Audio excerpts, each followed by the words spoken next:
Welcome back here inside Fort William First Nation Arena. Rory McGoran alongside Will Stryline on the Manitoba Sports Network for game number 6 of the round robin. Second one here on Saturday afternoon. This one between the Thunder Bay Kings and the Notre Dame Hounds. Thunder Bay Kings come into this contest 1-1 after beating the Kenora Thistles and then falling to the Winnipeg Wild. Notre Dame have been perfect throughout their own playoffs in Saskatchewan. Came in here perfect so far, 2-0. How do you see this one going, Will, in a crucial contest, last one of the round robin? Notre Dame is perfect, but it's not without their challenges. They had a nice, clean 3-0 lead in the third period yesterday against the Winnipeg Wild, who are really trying to get that hurdle of winning the Telus Cup West Regionals. They've been here a couple times in a row now. But when you look at what happened there is they gave up 3 goals, tied it, and then they found a way to win. That's what the good teams do. The Winnipeg Wild also have already had their matchup with the Thunder Bay Kings there on Thursday night. It was a very physical affair, a clean checking game, which was nice to see. We did not see that in the second game with Thunder Bay, but Thunder Bay showed that they can keep up with the Winnipeg Wild, and if you can keep up with the Winnipeg Wild, you can keep up with the Winnipeg Hounds. You got to look at guys like Antonin, who is throwing the body, and he's a fast skater. Vecchio had a great game last night as well for the Kings. So those are 2 focal points for Thunder Bay to push the pace. Well, tonight's game is brought to you by Pilot Mound Hockey Academy. Also, we'd like to thank Get Empowered and MyPhone, our official communications provider for cell phones, iPads, and more. Contact your authorized Telus dealer today. News today in the OHL priority draft. We're going to see 2 players just get drafted into the OHL. One being Avery Winslow, who's drafted 94th overall to the London Knights. And then on the other side, Thunder Bay Kings, Matthew Halushak gets drafted 180th overall, to the Sault Ste. Marie Greyhounds. Yeah, and Halushak drafted literally 10 minutes ago. Yeah. And actually in the last matchup, we saw a guy right at the end of the game there for the Kenora Thistles get drafted as well in Dylan Windsor. So for some of these guys, especially for Dylan Windsor, had a chance to tack to him after. Not the way you want your season to end, but always nice to get that high note as well. Absolutely. Congratulations go to those 3 players to join a few other players on their respective squads that have been drafted the year before. These 3 players being 15 years old and moving on in their hockey career and hopefully break into that OHL team that they were drafted by. Honestly, absolutely. It's a great opportunity then for them. They've been able to showcase themselves at the midget level. And, next year you get a chance to go to camp. Hard to break camp as a 16-year-old, but you go to camp and you get that experience of what it takes to be a junior hockey player in the CAHL. So you go to those camps, you come back out, and you come back to midget next year, and you're that much better for it. So last night, the heartbreaking news of the Humboldt Broncos bus that was hit by a semi-trailer, resulting in 14 lives that were lost. A absolutely heartbreaking tragedy that has mourned the hockey world all across Canada and all across the world, of course. Teams are now coming to center ice, and we will go down to ice level right now for a moment of solidarity and silence in respect to the 14 lives that were lost of the Humboldt Broncos.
Well, it was perfectly put by you just before the Winnipeg Wild faced off against the Kenora Thistles. That sport is something that can divide us as rivals in intense contests, but it also can lift us in times when we're down. And to see the both teams here, the Thunder Bay Kings and Notre Dame Hounds, intertwined along the red line and a show of respect to the lives lost is the power of sport, and it's something that just can't be described in words.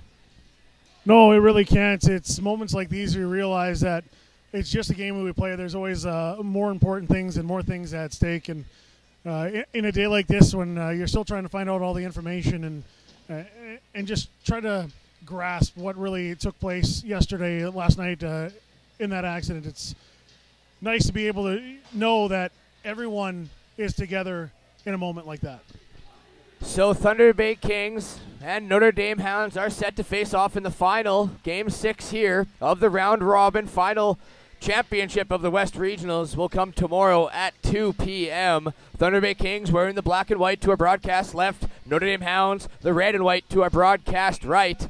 Teams come to center ice, and the puck is just about to be dropped. There it is, and we are on our way here. Game 6 of the round robin. Notre Dame Hounds 2-0 throughout the round robin competition. Thunder Bay Kings 1-1. Jordan Smith, getting the start for the Thunder Bay Kings, and it'll be Aaron Randazzo. Quick shot there from the Notre Dame Hounds. Bounces off the pad of Jordan Smith. Back the other way comes Vecchio. Vecchio fires a shot. Quick save there from Aaron Randazzo. One save at the other one end, comes back quickly the other way, and Randazzo in position to make the second one. 23 seconds in, and both goaltenders having to keep their perfect streaks alive. Randazzo comes in with a shutout against the Kenora Thistles, 11 saves on 11 shots. And on the other end, it was Jordan Smith, who had 30 saves last night against Kenora. Both goalies were perfect in their first game that they played. Play now is swung down into the Notre Dame zone by Thomas Broussard, but a little bit ahead of his mate, and that's going to be icing against Thunder Bay. First period here is brought to you by Reed's Furniture. Check them out at www.reeds.furniture. That's REIDS.furniture. So face off. Coming now on the glove hand side here of Jordan Smith. He's going to swing it around past to Luke Milnick. Milnick now trying to squeeze off a shot. That goes off a stick, and back the other way come the Kings, led by Antonin. Antonin with some speed. Has Swerhan with him, but that's offside. As it was, I believe, Pretty was just a step offside as Antonin was flying through the zone. A couple players to watch here. I mean, for the Notre Dame Hounds, Colson Wolford doesn't have any goals, but 5 assists. He's one of the leaders here in the West Regionals. Also with 5 points is Cordell Larson. 3 goals, 2 assists for him.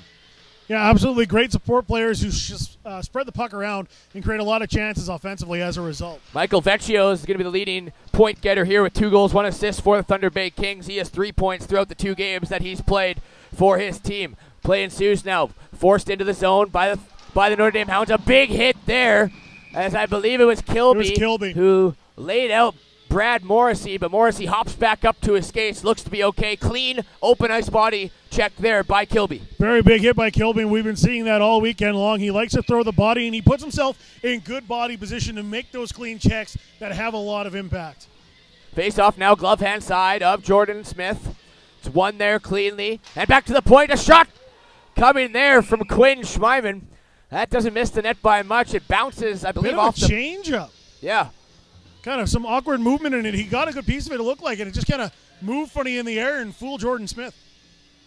Puck bounces out of play. Face-off will come out of the zone. Stanley Cooley's out there, Jocelyn Dufay, and Cordell Larson for the Notre Dame Hounds. Countered by Isaiah Lawson and Peter Hanula, and Jeff Gula for the Thunder Bay Kings. Play into the Thunder Bay zone. Stuffed up there along the boards by Jocelyn Dufay, trying to hold the puck in as 2 Kings close in on him. In to help out now is Stanley Cooley, shoveled towards the net there by Cordell Larson. In to help out from the points, Quinn Schmeiman. A high puck after 2 sticks collide goes up and out of play. Face off here inside the Thunder Bay Kings zone, or it might get moved out here. They're saying Notre Dame last touch the puck. 18:31 remaining, 0-0 here between the Kings and the Hounds. Kind of hard to get going in a game when in the first minute and a half you've had about 6 stoppages of play, so some pretty quick whistles here. The Hounds trying to push the pace. Face-off won there by Zimmerman. On to the point for Riker Evans. He goes over to Plusinski. Plusinski looks to shoot, but takes it wide around Moga. Takes a nice hit there from Veneruzzo. Back behind the net, Zach Fortin now. Fortin is going to skate this out just up to the blue line. Now a long rink-wide pass intended there for Vanderswag. On and off his stick. Doesn't clear the zone, though, as it's kept in nicely there from Michael Moga. Back behind his net is Riker Evans. 4 points for Riker Evans in one game and 4 points throughout these West Regionals here in Thunder Bay. Nice outlet pass there on the stick of Cade Nolan. He chips this into the zone and goes on the attack. Pressing up him against the boards is Thomas Broussard, but out comes Cade Nolan with the puck, walks up top of the circle, takes a shot. Blocker save there from Jordan Smith as he pushes that one onto the far side board. Scooped up now by Veneruzzo, holding the line nicely. There is number 5 for the Notre Dame Hounds in, I believe, Doucette. One of the affiliated players dressing here for the Notre Dame Hounds in David Doucette. Slapped now out of the zone by Bingus. Right onto the stick of Jacob Lugely. No, pardon me, that's number 4. That's Cody Leonard. And a shot there from Drew Englotz, covered up by Jordan Smith. Cody Leonard, the captain, has been solid for the Notre Dame Hounds. 2 assists in the 2 games, but I want to touch again upon Drew Englot and Cole Stevenson, 2 big power forwards that keep the pressure always in the offensive zone. Absolutely dominated the forecheck in yesterday's game and just kept the puck hemmed in the zone. I expect to see them do that here again as they get the offensive faceoff.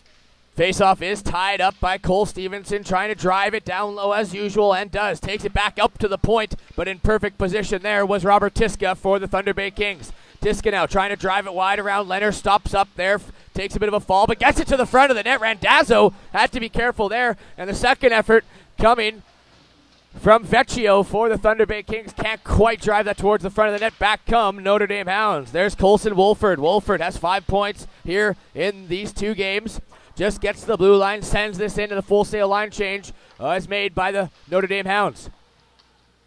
Now back behind his net is Ethan Ernst. He's going to get this back up to Schmeiman, who throws it back down low. Ernst trying to get on the attack, getting onto the body, and back out to the red line where it can't quite handled by Avery Winslow. As we mentioned, Winslow drafted 94th overall just earlier today by the London Knights of the OHL. Congratulations to Avery Winslow. And now back to the way comes Brad Morrissey. Morrissey over to, Quinn Schmeiman was up from the point. I thought it was number 17, Ethan Ernst, but Schmeiman jumping in on the rush, getting a shot there. Nice save by Jordan Smith. Back to the point now where Winslow keeps it in momentarily. Back on is Swerhunt. He might have a step on Schmeiman, trying to shrug him off, but Schmeiman, great defensive play, loses his stick, but gets the puck now onto the backboards. Now picked up there by Avery Winslow. Winslow spins back, throws it up to Schmeiman. Schmeiman now just flips this up out of center ice onto the stick of Brad Morrissey. Morrissey feathers it through the attacking zone, goes ahead of Luke Milmick and also Ethan Ernst out there for the Notre Dame Hounds. Milmick gets stripped of the puck nicely there by Antonin. Out to help out there is Ernst, and Antonin grabs that loose puck in the faceoff. Dot's going to take this out around his net and now wheel up the ice. Out comes Antonin with some speed, gets to center ice, loses the puck a bit after Jocelyn Dufay poked him off it. Over in front of the net, dangerous play as Cordell Larson scoops this one up. Jeff Gula now swings it a little bit deeper, but that's right on the stick of Riker Evans. Nice interception there, played back, and Plusinski on it.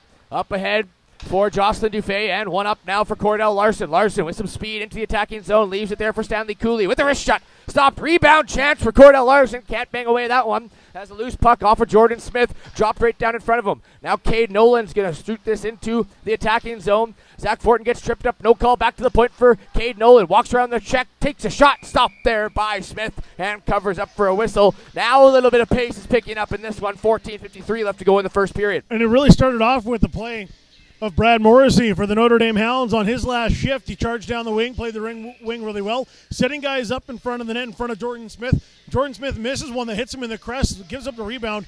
Good on him to get that second one and get control of it. A little bit shaky here early on.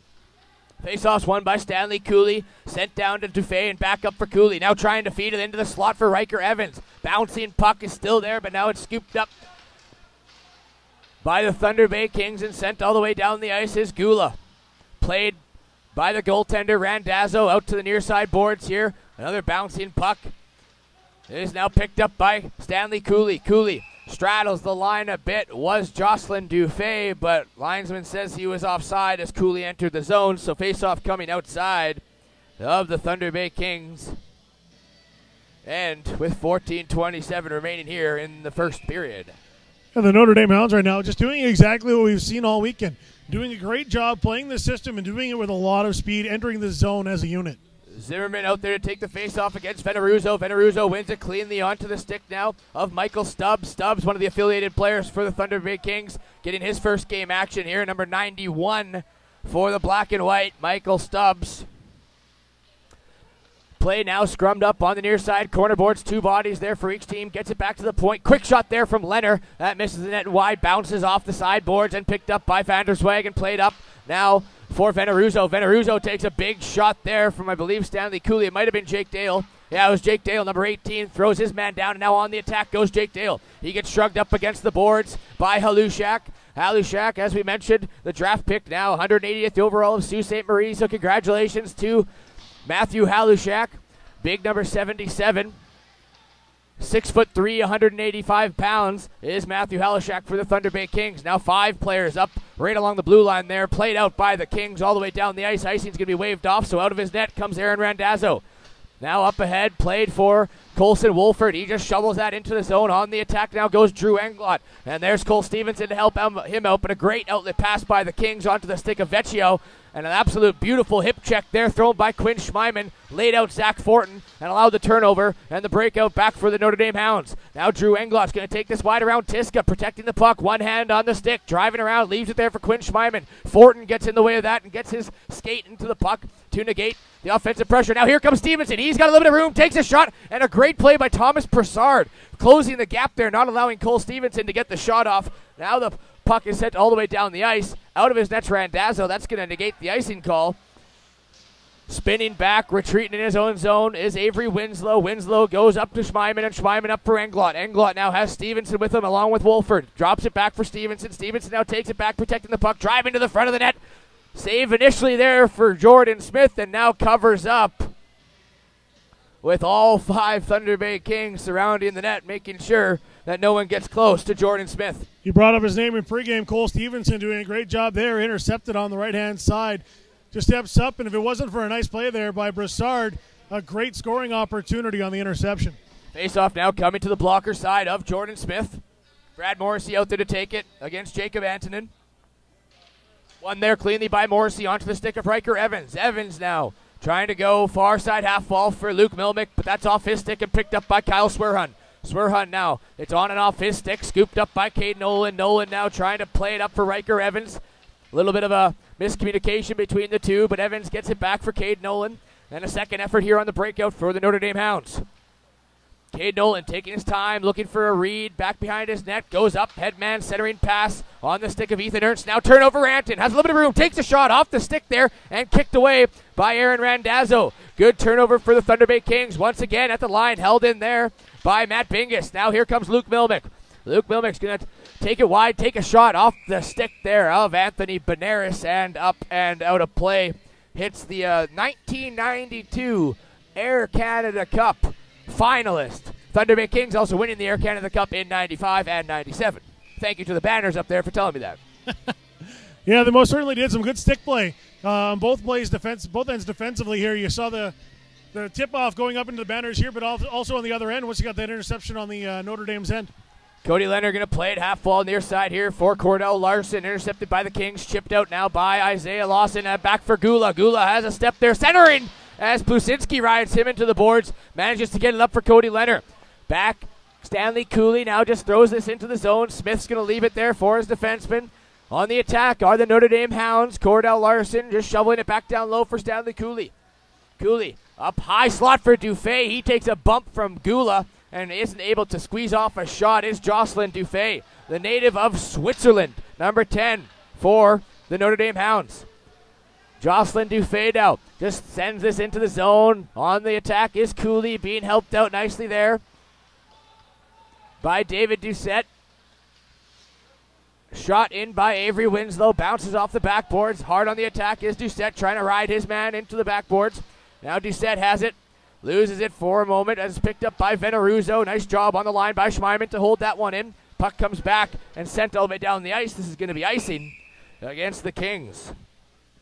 Notre Dame right now just having their way with it. They're not afraid when they lose control to step back, get that puck back in the neutral zone, and reset their offense. Doing a great job in transitioning and just keeping the puck right now in the Thunder Bay zone.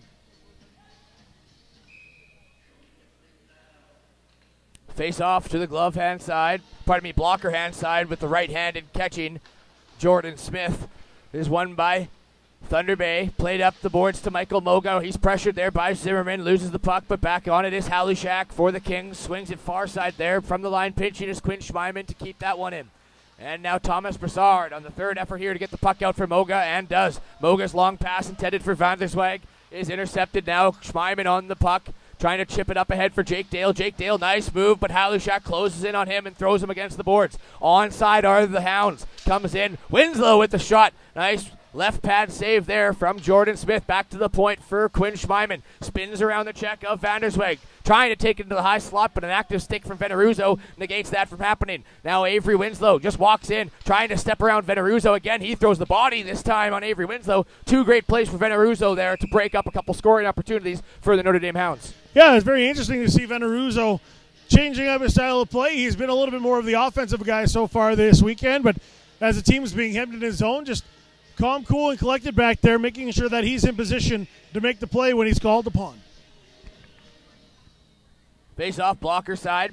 Jordan Smith out there to take it. Won by Cole Stevenson. Quick shot from Englot. That's blockered as he was closed in on quickly by Benjamin Pretty. Puck comes back to the red line where Cade Nolan's trying to drive that into the zone. It hits a body. Four bodies now scrumming up just in between the blue line and the red line of the Thunder Bay Kings zone. Picked up Drew Englot, trying to shovel it up ahead. Looking for Colson Wolford. Wolford now trying to ride off the check of Anthony Benares. Pressuring him against the boards. Benares against Wolford. Wolford now swings this around far side. First one on it, Zach Fortin chips this. It hits the body and now does get out of the zone, but picked up quickly for the Hounds. Great transition for the Hounds. Anthony Benares went to go step up into his man. That was sidestepped by Englot, but the puck does get on the stick of Fortin, who tried to squeeze off a shot. Englot got black to lift his stick before that was able to happen. The shot from Zach Fortin. Now Stevenson just fires this one into the zone. First one on it, Riker Evans. Evans going to leave it there for Cole Stevenson. As now we have four bodies into the far side. Half wall here. Venkel Vecchio is going to pin it up the boards. Jocelyn Dufay. Luke Milmick is out there. Throws it down deep. Ethan Ernst trying to set up a cycle here, but the Thunder Bay Kings grab possession of the puck, send it all the way down the ice. This is icing against Thunder Bay. 8:37 remaining here in the first period. Still scoreless. Some better back checking right now by the Thunder Bay Kings, pushing things up along the board. They have some big bodies on the ice. Vecchio has been good along the board so far this weekend. Tiska was trying to hide back here at the blue line, but finally able to slow down that controlled play, that cycle play by the Notre Dame Hounds. So 11 and a half minutes into this opening period. No scores as of yet. Back up to the high slot for Luke Milmick. He breaks his stick. Puck does fall onto Jordan Smith, who makes the save. Not a lot of heat on that one as Luke Milmick broke his stick. Back the other way comes Swerhan. Swerhan with a shot. That's steered aside there by Randazzo. And now Brad Morrissey is going to stop up in his own zone, drop it back there for Plusinski, who goes up for Cody Leonard. Leonard now leading the charge up the ice, takes it to the center ice, throws it across ice into the attacking zone. Played around the boards now, near side here for Kilby. Kilby, a bouncing puck, just sends it back down low onto the stick of Bingus. Bingus goes D-to-D up to Thomas Brassard. And now intercepted almost for Cooley. Ethan Ernst comes to help out, but now the Thunder Bay Kings do get it out. Lead pass for Antonin with a drive. That one hits the skates there of Cody Leonard. Blockered and went away into the far corner boards. Now Stanley Cooley up ahead. Ethan Ernst. Ernst just throws this once again. Looks like the Notre Dame Hounds are very content with the dump and chase play, as on the attack are Jocelyn Dufay and Stanley Cooley. Cycling all four lines here is the Notre Dame Hounds. Early in this game, first period, 7:28 remaining, and it comes out to the slot. Cooley can't find the handle, picked up by Gula, bounces off the boards, and comes all the way down. They're going to say it was out of play as it touched one of the Thunder Bay Kings players, so whistle's blown down, scoreless here, 7:21 left in the first period. Yeah, Notre Dame is changing it up a little bit. You mentioned they're working the dump and chase and are a little bit more content with it, and that's exactly what they've been doing. Normally this weekend we've seen them carry the puck into the zone with a three-man front, but they've got the speed to work the chase quite well, and they're pinning it into the zone. They just got to be able to start setting up that cycle again once they have it. Two centermen tie each other up. That allows Cordell Larson to take a whack at it as it squirts out into the slot. But right there was Jordan Smith making his best save of the game. Point blank there on Cordell Larson. Larson has 3 goals already. Also added another 2 assists for 5 points, which is tied for the league in the West Regionals here with 4 other players.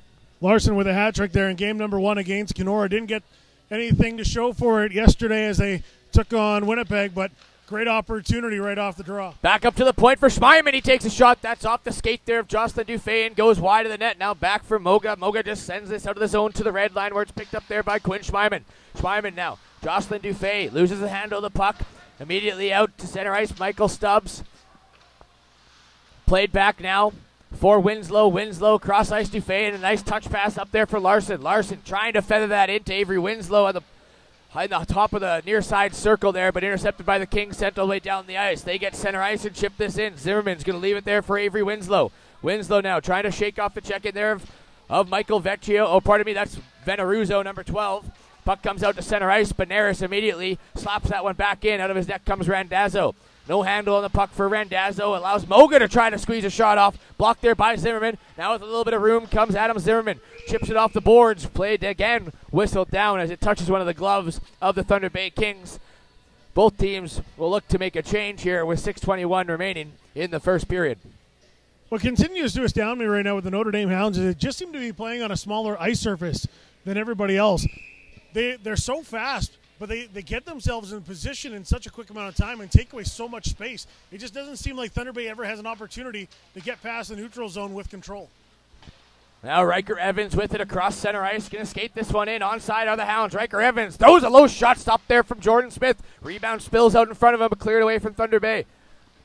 And now Zimmerman trying to throw it into the high slot. No one was there. Played back out to center ice where Riker Evans has it. Evans now taking it across center ice into the attacking zone. Riker Evans trying to feed it across to Zimmerman. That goes off the leg of one of the Kings players and back the other way comes Benjamin Pretty. Pretty now trying to step around Cade Nolan. Gets it to the circle, far side face-off circle for Tiska, who tried to whack at it. Couldn't quite get the shot off as it now is possessed by the Notre Dame Hounds. Picked up by Adam Zimmerman. Zimmerman holding the line there is Nolan, allowing Zimmerman to break into the attacking zone. Onside were the Hounds. Other side now for Colson Wolford. Wolford tries to get it down low, but there was Michael Vecchio to keep that puck out of the Thunder Bay Kings zone. Now Drew Englot has a little bit of trouble right in front of his bench as it's picked up by Carol Swerhun. Swerhun just spins and fires this into the attacking zone.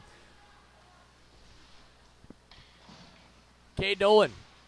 D to D. Now a long lead pass up for Colson Wolford. 3-on-2 here. Wolford's going to take it wide, trying to shovel it up for Cole Stevenson. Has Englot in front.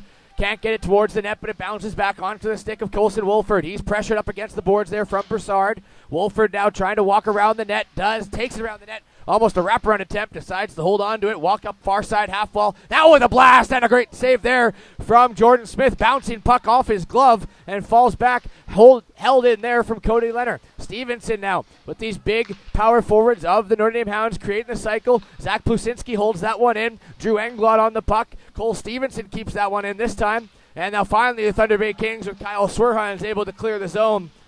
Luke Milmick now has a little bit of room. Milmick takes a shot. That's a nice kick save there from Jordan Smith. Holding the line once again is Brad Morrissey. Morrissey down for Milmick. Back to Morrissey in the slot. Can't quite get the shot off. Now he does. And that one just goes wide of the net. Has had Jordan Smith going from right to left. Now a shot there from the top of the circle from Milmick. Goes wide of the net, glove side. Now back up to the point for Ethan Ernst. Gets a shot off, hits a body, spills onto the stick now of Milmick. Makes a nice toe drag move around the defenseman. Trying to feed Plusinski, who's coming in from the line. But that's off a stick and goes all the way down the ice. Cody Leonard back to retreat with 3:47 left here in the first period. Still scoreless between the Thunder Bay Kings and the Notre Dame Hounds. Cody Leonard over to Plusinski, now up to Luke Milmick, and on the stick of Brad Morrissey. Offside's going to be the call here as Morrissey couldn't quite hold the line. So with 3:31 to go, face-off coming outside the Thunder Bay Kings zone. It is, but if you're the Notre Dame Hounds, just keep shooting right now. We saw one earlier on Jordan Smith, hit him in the crest, and he dropped it down to a dangerous zone, had to make a secondary save. And we see a big shot there coming from the point right into the mitt and comes right back out in front. He's given up some rebounds. He's not really confident in his ability to hold on to the puck. Avery Winslow going to drive this one in, throw it into a soft spot, far side there. Picked up by the Kings, played out. This one should have enough for icing, but out of his net comes Randazzo, so that might wave it off. No, they're going to say it is icing against the Kings. And Thunder Bay right now is being caught kind of like everybody has by the Notre Dame Hounds. They're just getting run around the defensive zone, just batting away at it, trying to get clearing opportunities. The Hounds just keep taking away the space, and right now just a little bit gripping the sticks too tight are the Thunder Bay Kings. Stanley Cooley. Veneruzzo for the Kings wins the draw against Cooley.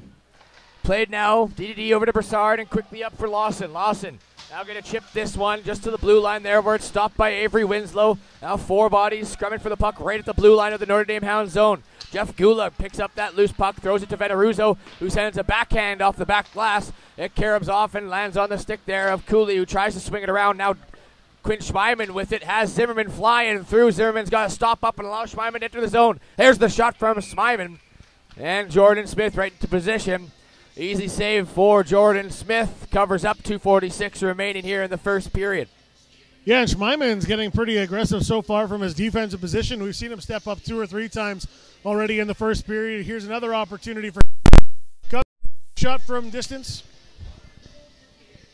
Nice easy save for Jordan Smith. Cole Stevenson, Drew Englot, Colson Wolford out there for the Notre Dame Hounds. Play is out of the Thunder Bay Kings zone by Halushak and brought right back in and then chipped right back out. Back and forth we go across the blue line here. There's a bouncing puck, falls on Drew Englot. In front for Wolford. I believe that might hit the post, or Jordan Smith pushed from right to left and made a great save there to keep this a scoreless game. But a good setup play from Englot to Wolford for the good scoring opportunity for the Notre Dame Hounds. There is Drew Englot. He's going to drop this one back, but it's off the shin pads of one of the Thunder Bay Kings zone, now carried out by Benjamin Pretty. Pretty walks the line, avoids a hit, gets taken out from behind there from Riker Evans. No call on the play. 5-on-5 resumes. Here comes Cade Nolan. All the way up for Drew Englot. May have a step. Has Fortin. Makes a nice move around Fortin. Throws a backhand sticked away from Jordan Smith and back behind the net. Now Luke Milmick is going to throw this up to Morrissey. Morrissey can't find the handle of the puck, trying to dust it off, take a shot, but then comes Michael Vecchio to get the puck out of the zone all the way down the ice. Icing waved off. Riker Evans now with it.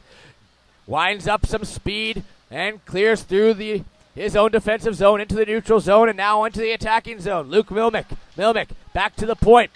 Here's a shot from Morrissey and glove save from Jordan Smith. Jordan Smith looked very calm early in this game. 1:27 left here in the first period. He's getting a lot more settled in the net, making a big save like he did there. You said it. He pushed hard from right to left to get a blocker on a shot from a good angle. Comes out this time, controlling the blocker. Makes a save. He was super strong against Kenora, who got a lot of good chances. A 30-save shutout, starting off where he left off. Brad Morrissey's going to win that draw. Onto the stick now of Leonard. Leonard takes a shot towards the net. There's Jordan Smith again, but the puck bounces and lands right in front of him. Cleared out of the way by the Kings. Now back D-to-D. Bingus being pressured there by Ethan Ernst. Ernst just swings this back around the net. Milmick trying to center that one for Morrissey. Back to the point for Leonard with a shot. That hits Antonin in front and back the other way. Comes Jacob Antonin for the Thunder Bay Kings. Flips this high. Doesn't touch the rafters. Lands on the backboards. First one on is Pusinski. Takes a big bump there from Jacob Antonin. Last minute of the play here in the first period. Still scoreless between the Hounds and the Kings. Luke Milmick, nice move, trying to split a couple of the Kings players. Knocked off the puck there, and back the other way comes Antonin. Antonin now trying to drive the net. Takes a shot. Weak angle, steered aside there by Randazzo. And now Luke Milmick just floats this one up high. 40 seconds remaining here as Stanley Cooley enters the zone. Stays on side. Takes a shot. Jordan Smith again. Rebound. Jordan Smith. No, they score. Ethan Ernst, as Jordan Smith looked like he may have had it, makes it 1-0 here for the Hounds with 33 seconds remaining in the first period. Yeah, he absolutely does, and that first shot came up high. It caught Jordan Smith right in the chop shoulder, right in the collarbone area, and he just can't get control of it. It's too high for him to squeeze in on top of it. It comes down and off to his right-hand side. He's sitting on the left side of the net. It's a pretty wide open area. He did the best he could to get over there. Stanley Cooley now out there to take the draw against Michael Stubbs. It's won by Cooley. Back over to Schmeiman. He's going to take this down the left wing, cross the red line, send it in. On the attack go the Notre Dame Hounds. Back behind his net, quickly on it is Cordell Larson trying to strip Halushak off the puck, and does. Cordell Larson now being pressed up against the boards from Halushak. As Stanley Cooley is going to sidestep a few of the checks, get it down into the high slot for Zimmerman, but then sticked off the puck there by Michael Stubbs. Stubbs rides Avery Winslow into the boards, and that should do it.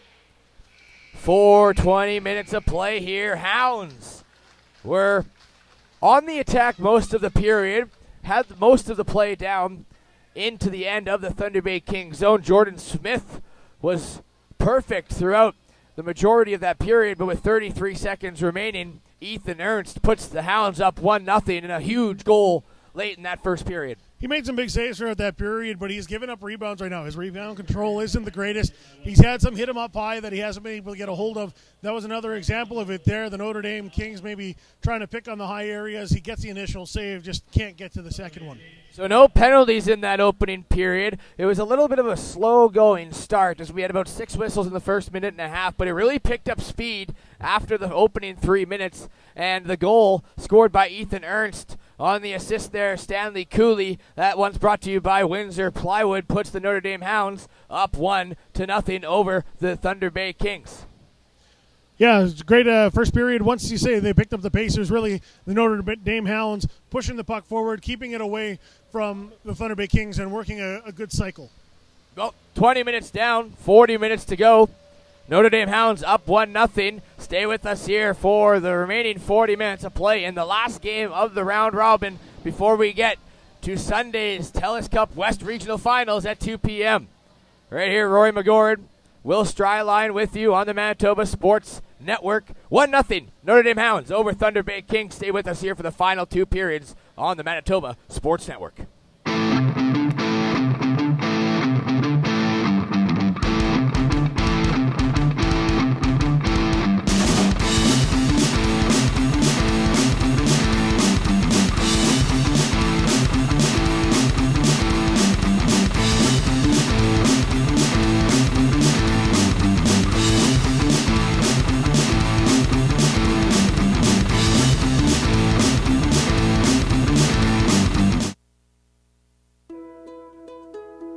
Hi, I'm Rick Funk from Funk's Toyota. Our family has been in the automotive business for over 45 years. That's 45 plus years of looking after customers. We have a top worldwide recognized product that we are proud to be a partner with Toyota Canada. Every new and used vehicle is negotiable when it comes to purchasing your vehicle here at Funk's Toyota. Our staff of many years is very knowledgeable and will help you, not force you with your buying decision. There are no hidden fees and no pressure tactics. Not only that, we promise what we deliver and have one of the best used vehicle warranties in the business. Our staff love to serve, and you will feel like family after your first visit. We are not perfect, but we love to please here at Funk's Toyota.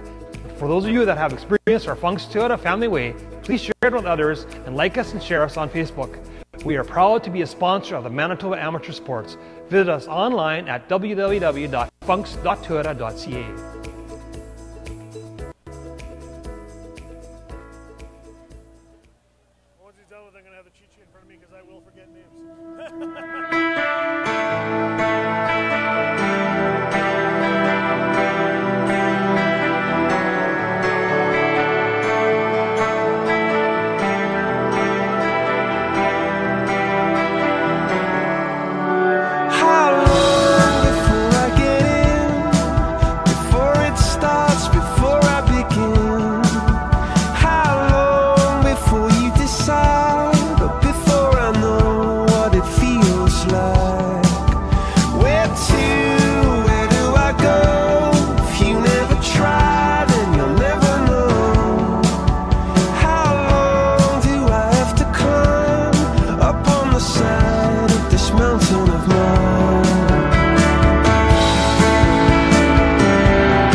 First intermission here between the Thunder Bay Kings and the Notre Dame Hounds, the Telus Cup West Regional, the final round-robin game. It's Will Stryline here, and I'm joined by two members of the Thunder Bay Kings, and Justin Stewart and Nicholas Campbell. Thank you, gentlemen, for joining me here as we get the ice surface ready to go for period number 2. It's been a great weekend here in Thunder Bay at the Fort William First Nation Arena. What's it been like for you two and having this tournament on your home rink?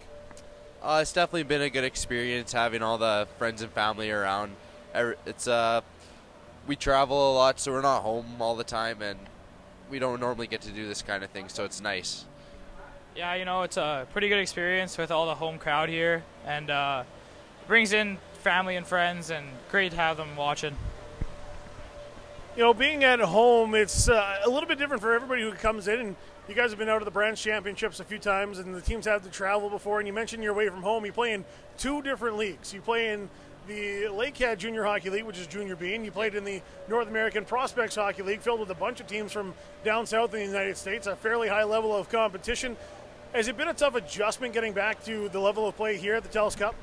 I don't think so. I think they're a little bit different styles, but it's still pretty good hockey up there in the States, and Junior B is a little different. It's the guys are older than you, but it's been pretty good. I don't know. What's been one of the funnest aspects of being here at this tournament? And, you know, have you had a chance to maybe out of the rink, maybe you guys didn't hang out with Kenora. We saw the physicality that game had yesterday, but an opportunity to meet some of the other guys from the other teams? Well, not really. I haven't talked to anyone. No.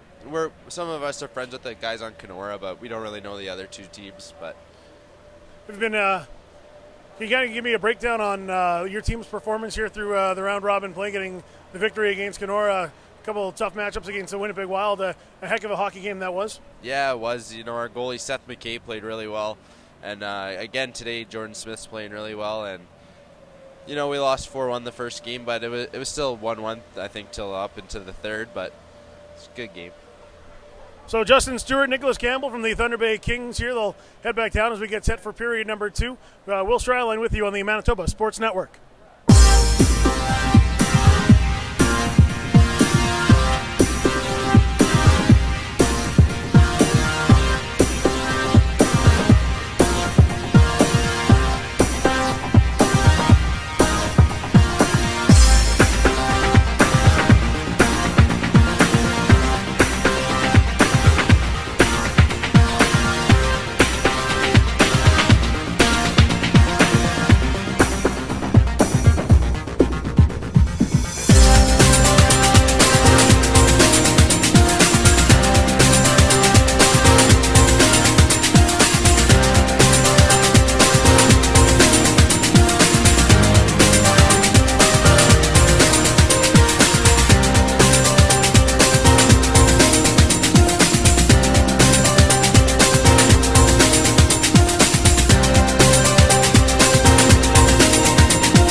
At Super 8 Winnipeg West, we have your comfort in mind, with free Wi-Fi and free daily Superstart breakfast. We also have guest laundry facilities, a state-of-the-art fitness center, and a jetted hot tub. Sleep well in a spacious guest room equipped with plush new bedding, a 50-inch flat-screen HD TV, microwave, mini refrigerator, and Keurig coffee maker. Or book a suite with a kitchen, ideal for extended stays. Super 8 Winnipeg West, located just inside the perimeter on Portage Avenue. Are you looking for a career in the salon industry? Check out Aveda Institute Winnipeg in the Exchange.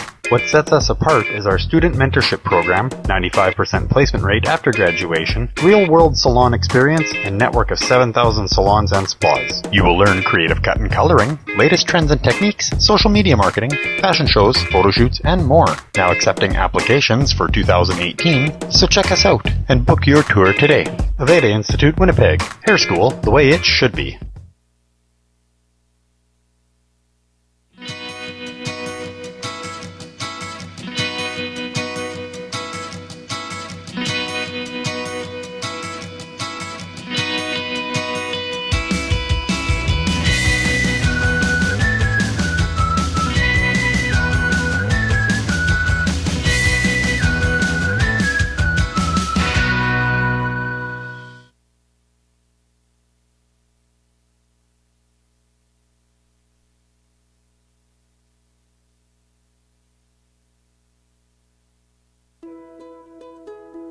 Hi, I'm Rick Funk from Funk's Toyota.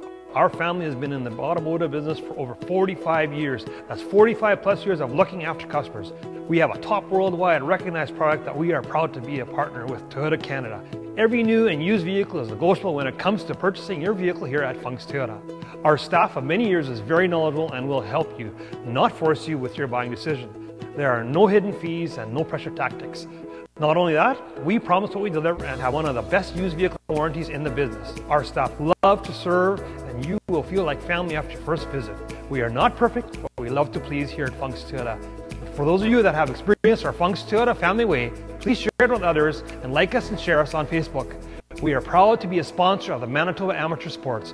Visit us online at www.funks.toyota.ca.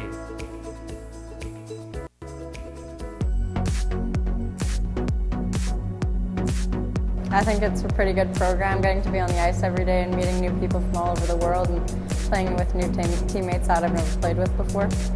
The competition you play against is unbelievable, and there are hardly words to describe how amazing my past 3 years here have been. I love being on the ice every day, and it's a great opportunity for girls that want to play a higher level of hockey. The academy's great here. There's really nice people here.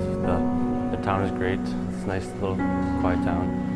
I like the fact that we're on the ice every day and that we get to experience new opportunities here and get to play with different girls. Well, I think our school has been awesome. The one-on-one situations that we have with our teachers has been great. It's a good change, and I think that living in Canada and going to school is a great opportunity for me to learn new things.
Welcome back inside Fort William First Nation Arena here. Rory McGoran, Will Stryline along the Manitoba Sports Network. Teams will change sides 1-0 after one on a late goal by Ethan Ernst, assisted by Stanley Cooley for the Notre Dame Hounds to go up 1-0 over the Thunder Bay Kings. But it's been a tight checking contest so far. Most of the play in the Thunder Bay Kings zone, but when they do get the breakout going the other way, they've gotten some clean shots and looks on Aaron Randazzo.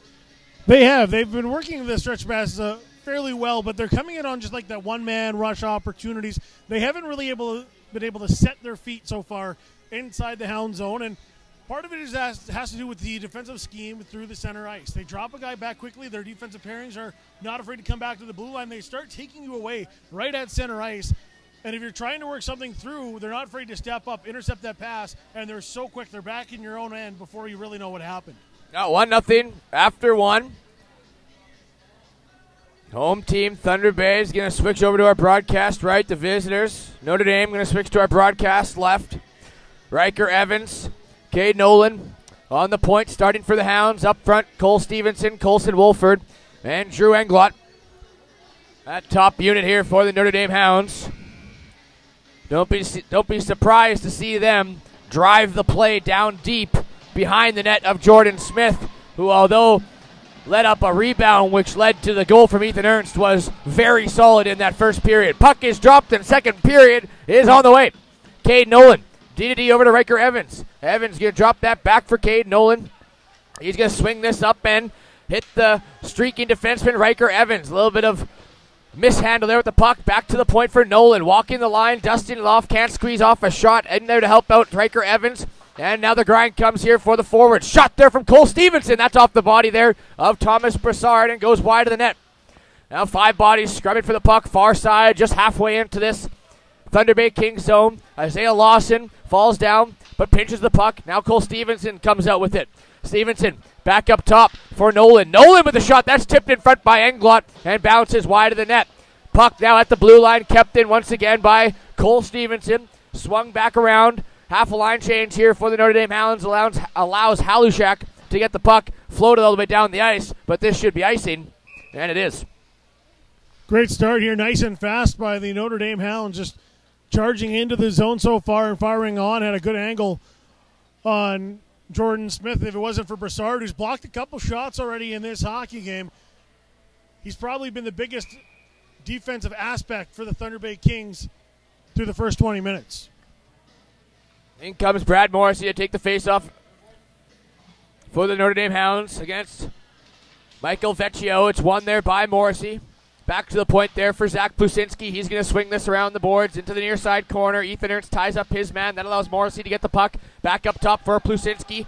Can't handle that, being pressured now by Tiska.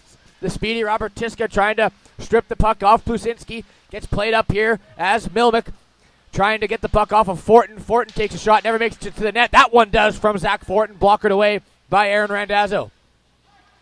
Now Luke Milmick. He goes rink wide up ahead to Ethan Ernst. Ernst drops back for Leonard with the drive, and that one just high off the glass over the net, bounces all the way back and out of the Thunder Bay Kings zone. Brad Morrissey sidesteps around the check in there of Kilby, leaves it for Milmick. Milmick now being pressured up against by Justin Stewart. Or pardon me, that was Robert Tiska, number 16. And now Stanley Cooley. He's being sticked off the puck there by Bingus. Cooley now has a little bit of room, takes it out in front, takes a shot. Great blocker save there from Jordan Smith. His best save of the game, point blank there on Stanley Cooley. Now Kilby goes rink wide up for Tiska. Tiska's going to wire this one around the boards. Out of his net comes Aaron Randazzo to stop this one. Over to Quinn Schmeiman. Schmeiman floats this up just into a soft area where it's picked up now by Avery Winslow. Winslow going to walk this in, take a shot. That's off the stick there of Zach Fortin and up and out of play. Justin Stewart, I said number 6 he wears for the Thunder Bay Kings. It was 16, Robert Tiska. Justin Stewart not playing in this game because of a late game misconduct against the Kenora Thistles last night. Yeah, that's exactly it.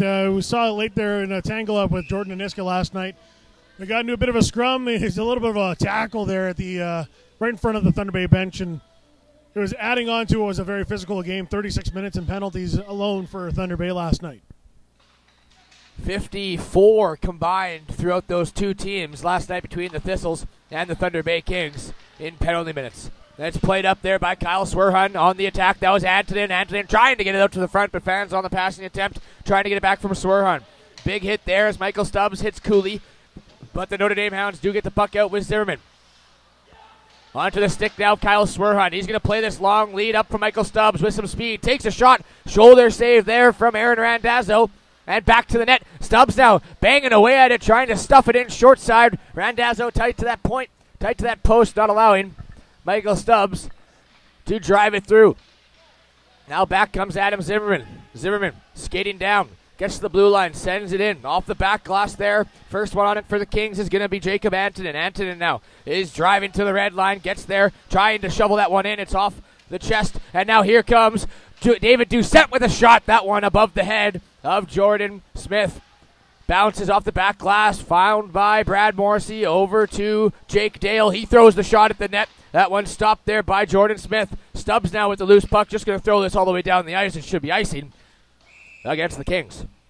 Nice shift there by the affiliated player in Stubbs of the Thunder Bay Kings.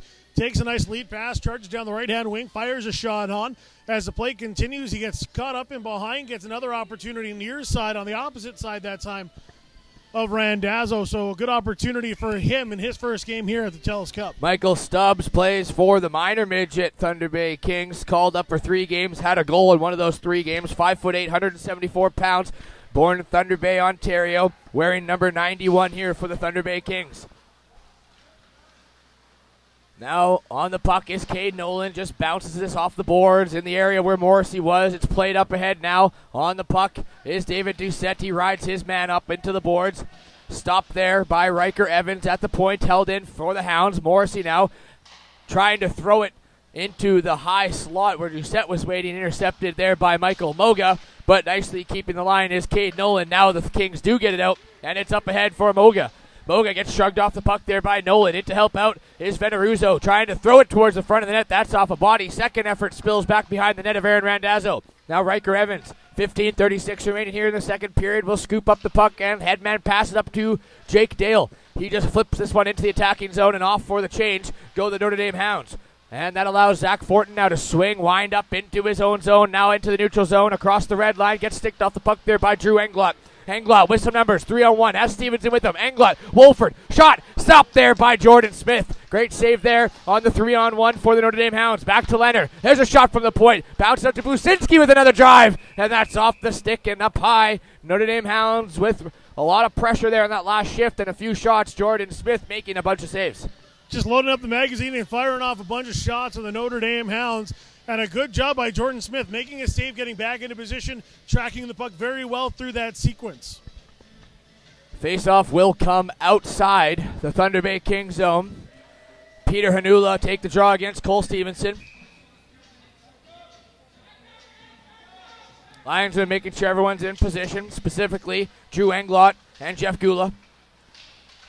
Picked up by Wolford, trying to feed that up ahead into the slot for Englot. Englot's now going to tie up against the boards, gets spilled down to the ice by Thomas Broussard.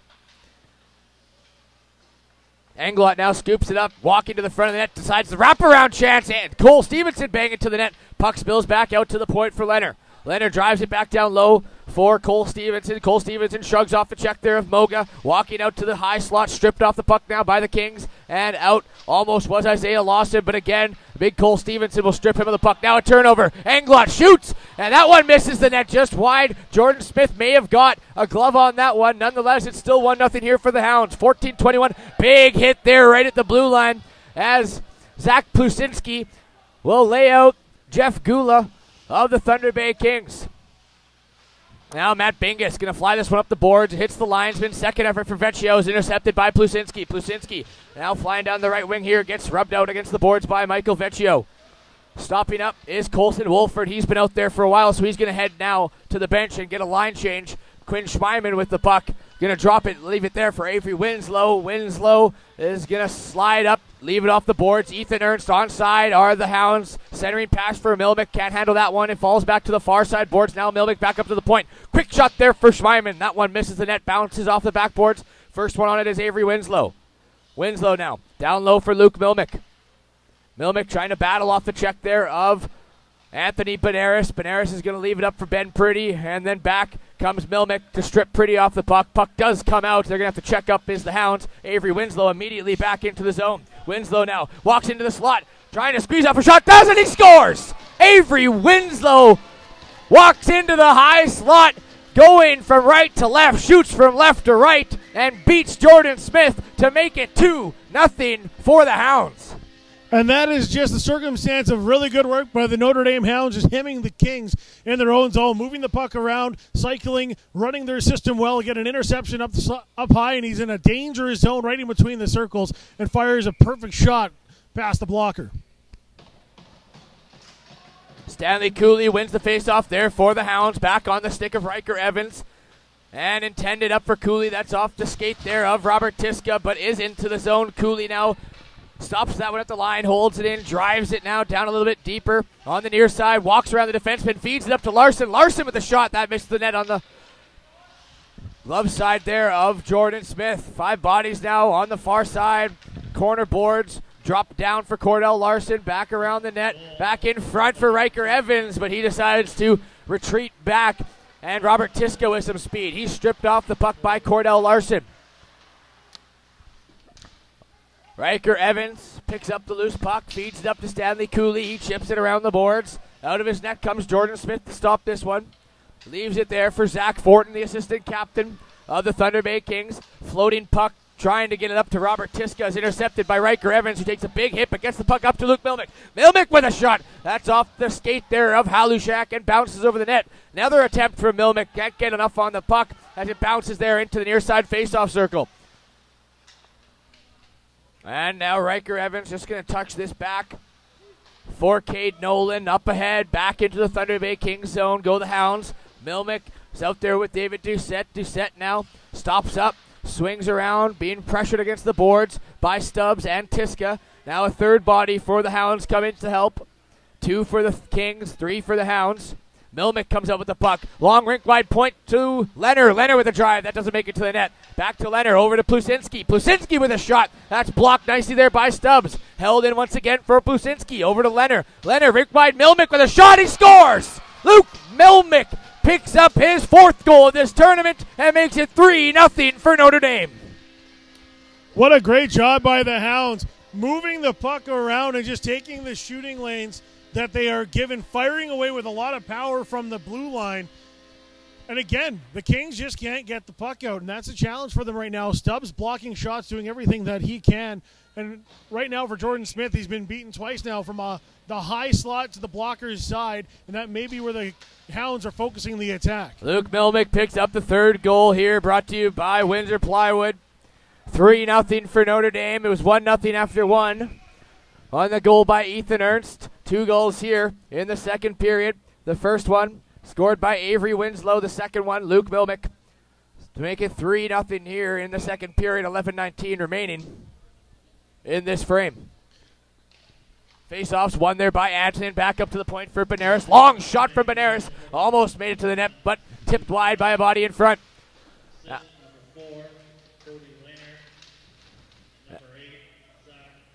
Cody Lehner and Zach Plusinski are going to pick up the assists on there by Luke Milmick.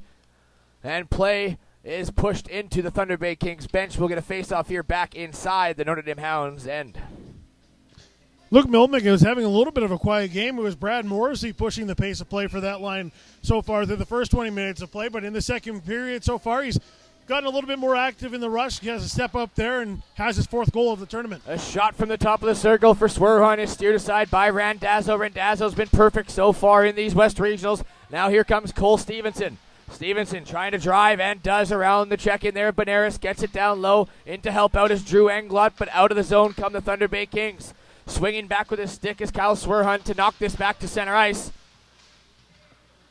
Now a scrum right here outside the Thunder Bay Kings zone, picked up by Stevenson, played over to Winslow. Winslow now trying to take it around the net. Good work by Anthony Benares to strip him of the puck, but the Notre Dame Hounds with the relentless pressure are going to keep on driving. Cole Stevenson stops up behind the net, trying to get it up for Englot and does. Englot now looking for Colson Wolford. Down goes Stevenson, but he gets back up and gets it around the net onto the stick now of Quinn Schmeiman. Schmeiman struggling to keep this puck in as it's carried out by Brassard. Brassard one-ups it for Antonin. Antonin with a shot, and snaring it out of midair is Aaron Randazzo.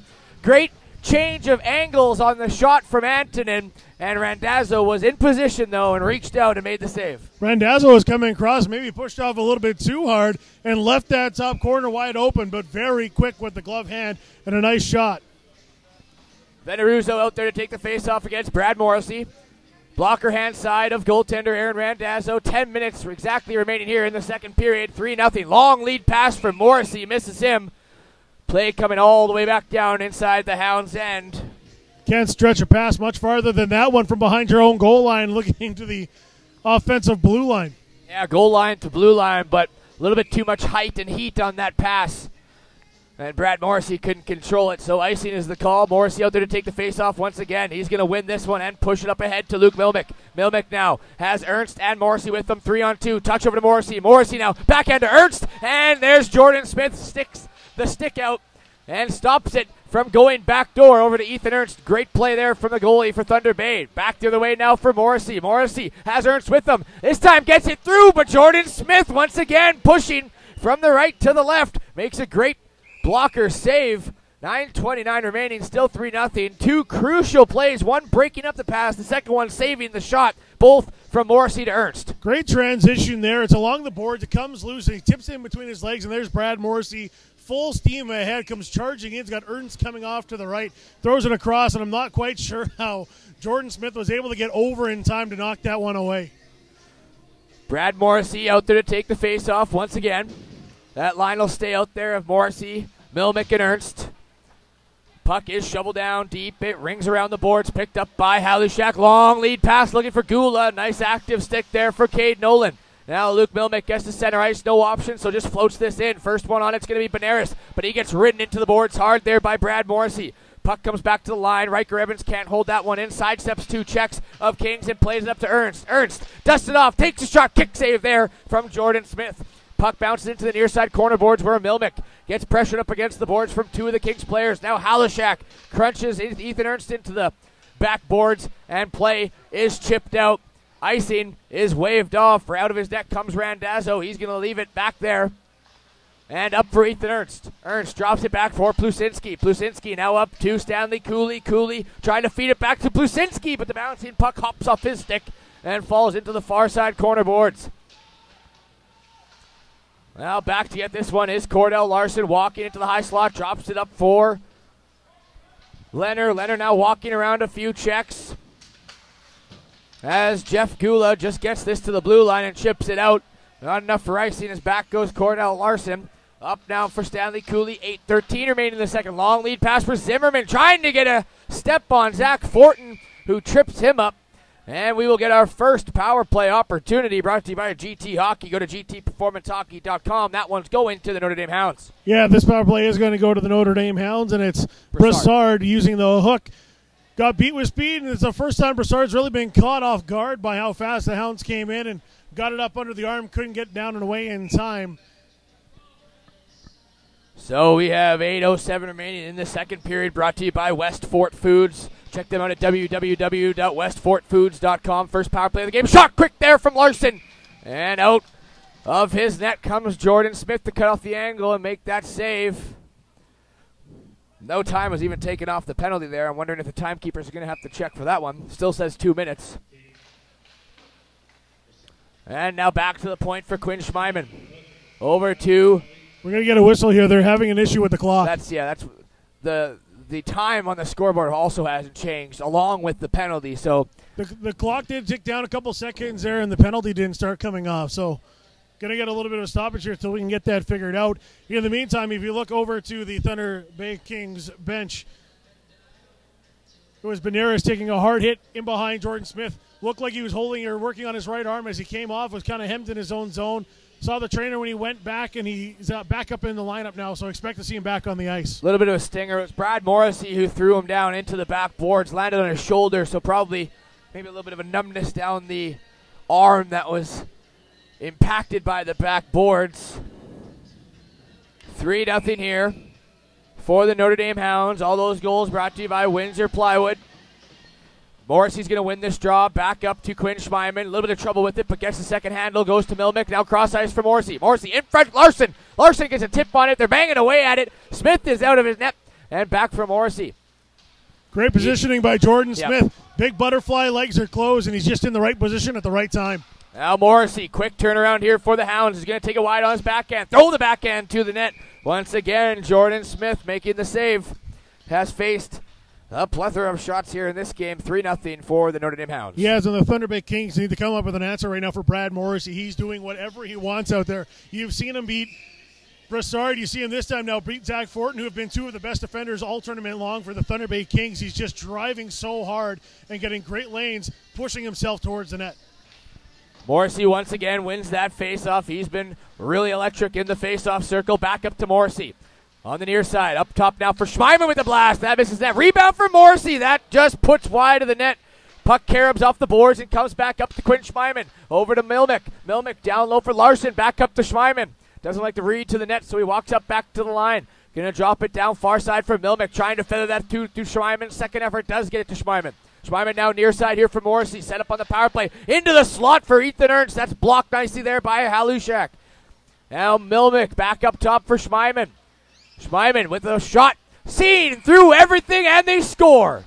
I'm sure if Jordan Smith ever saw that one. Hits the post and in, and it's 4-0 for Notre Dame. Sorry to cut you off there. I think that might have hit Halushak as it was going through. Definitely hit a body and changed position last second on Jordan Smith. Yeah, there was a maze of bodies in front from both squads. And the shot from Quinn Schmeiman had eyes on it. May have tipped off Halushak. And beats Jordan Smith on the glove side.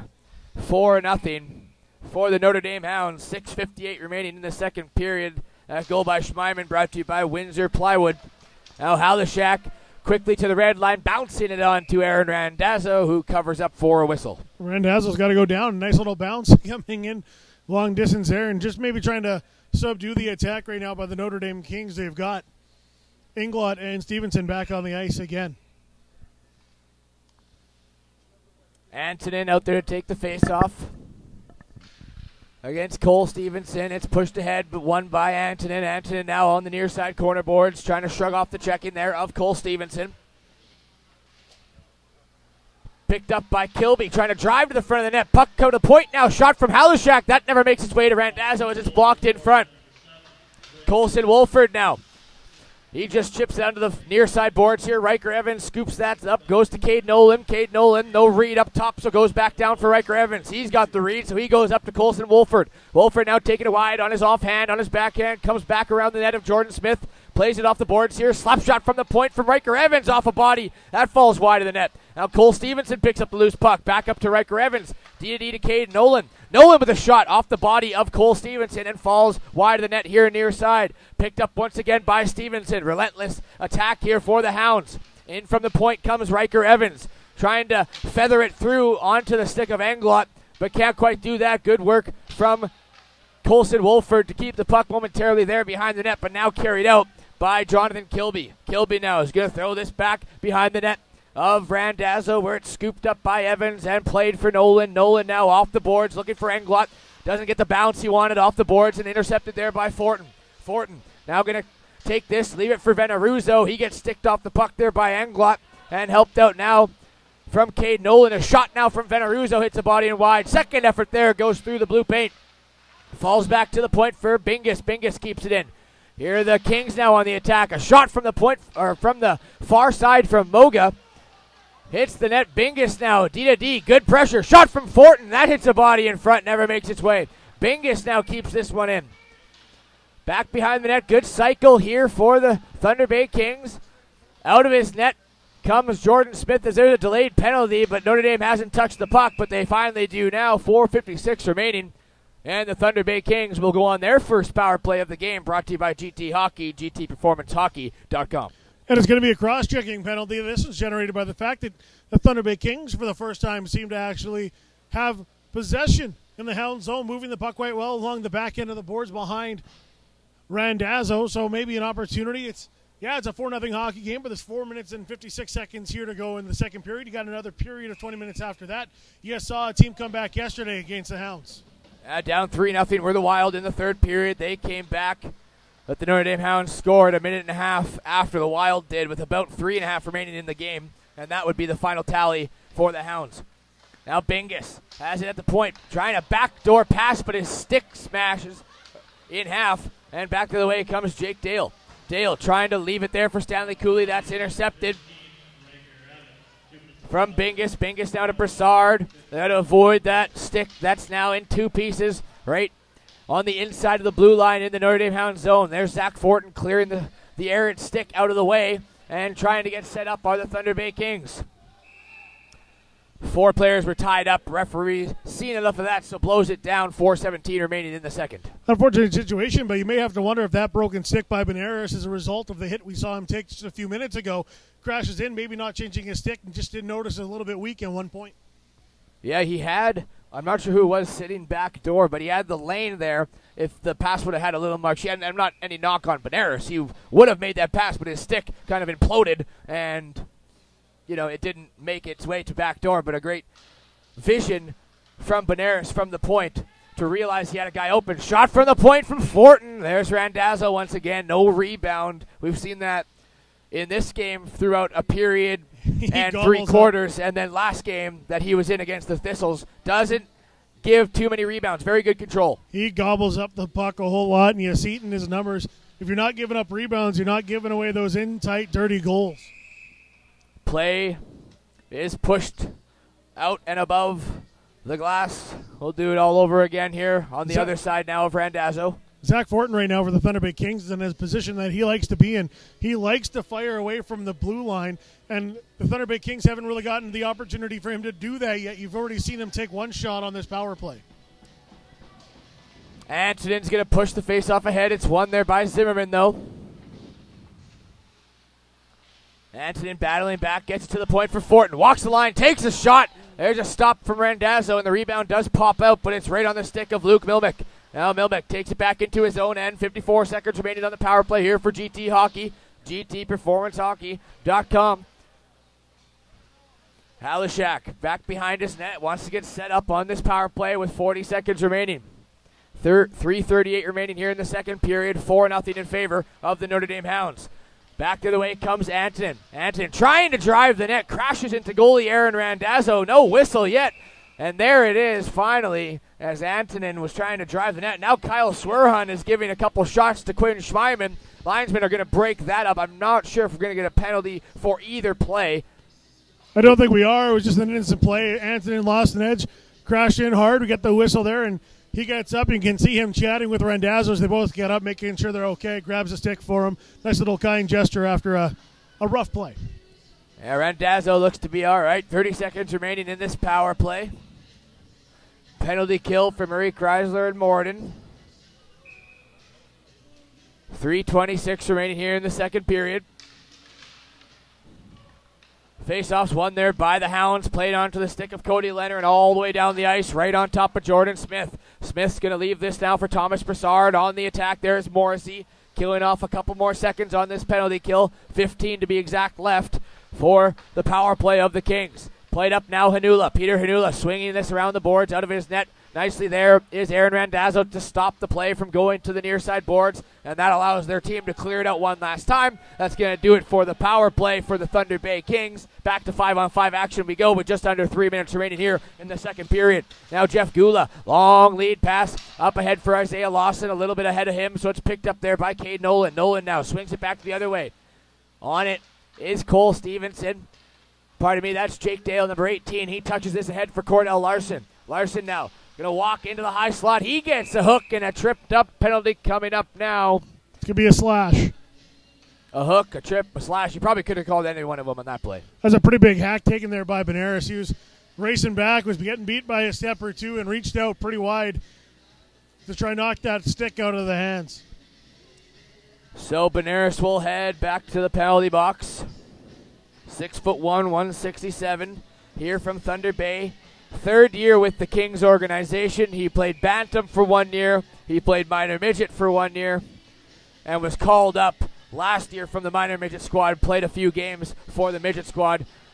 Here back again for the Thunder Bay Kings is Anthony Benares. Now Riker Evans is going to walk down Drop it for Colson Wolford. Riker Evans over to Zach Plusinski. Plusinski trying to get this across and does to Cooley. Cooley now for Evans, backdoor for Englot. And that goes through his stick and his leg. Couldn't quite find it. Backdoor perfect setup though for Riker Evans. Stanley Cooley now. Drops it there, leaves it for Plusinski. Plusinski walking in, high slot, takes a shot. That hits a body in front. I'm not sure if ever made it to the goaltender in Jordan Smith. Still on it here is Colson Wolford. He goes back up top for Cooley. Over to Plusinski and over to Evans. Near side Evans up in the high slot here for Wolford, trying to bang away at it. Doesn't make it towards the net. Now Plusinski up in the near side face-off dot. Zach Fortin let an absolute bomb of a hit go against Riker Evans. Maybe got a pie on him as a result, and Evans stayed down for a while, a little shaken from the hit. Oh, so the whistle was for the injured Riker Evans in the safety. attacking zone, of course, yes. I wasn't sure if the net was off, but I didn't see Riker Evans here right against the boards, near side. 1:43 remaining here in the second period. Minute and 12 left in the power play for GT Hockey, GTPerformanceHockey.com for the Notre Dame Hounds. Pushed ahead now for Gula. Out of his net, charging is Randazzo. Nice little pass there from Randazzo up to Cordell Larson. Larson strips Hanula of the stick. Back behind the net now is Quinn Schmeiman. Schmeiman goes up for Cordell Larson and then up for Luke Milmick. Milmick is going to walk this in. Stops up. Floats a nice sauce pass over to Brad Morrissey. He settles that one down, walks the line, throws it up to Ethan Ernst. Ernst now to Milmick. Milmick doesn't shoot. Instead, walks this back up to line, changing places with Quinn Schmeiman. Schmeiman back to Milmick. Little one-touch pass between the legs from Milmick to Morrissey. Morrissey back up top here for Schmeiman. Schmeiman, last minute of the play here in the second period. Down, far side, half wall for Milmick. Cross ice for Morrissey with the drive, and that one's blocked there from Halishak. Perfectly in position was number 77. Now here comes Ethan Ernst. Ethan Ernst gets tripped up by Brassard. Another penalty coming up here to the Thunder Bay Kings, but still on the attack. And Quinn Schmeiman is just going to let Jeff Gula touch the puck. So with 7 seconds remaining in the initial penalty, they're going to get a 5-on-3 for a brief stint here. As much as you want to be able to keep cycling the puck around, and the Notre Dame Hounds were in absolute control. Get that touch. Now you got the two-man advantage. During that series, it was interesting to see Ethan Ernst had it in the high slot and decided to pass it off to the left-hand side. I like the one-touch pass from Schmeiman to Milmick over to Brad Morrissey. No hesitation, just hits his stick, goes between his leg perfectly, stick tape to tape over to Brad Morrissey. Showing the creativity in his game is Luke Milmick. And now some battling in the neutral ice is picked up by Luke Milmick. He goes between his own legs, takes a backhand to forehand, and that just slides off his stick and goes wide of the net. 20 seconds remaining here in the second period. Out of the box is the first penalty, so back to 5-on-4 as Morrissey goes near side here for Schmeiman. Schmeiman going to change places with Morrissey. Now walk the line, throw it back from Morrissey a little bit ahead of him. Now threw it towards the net, he scores!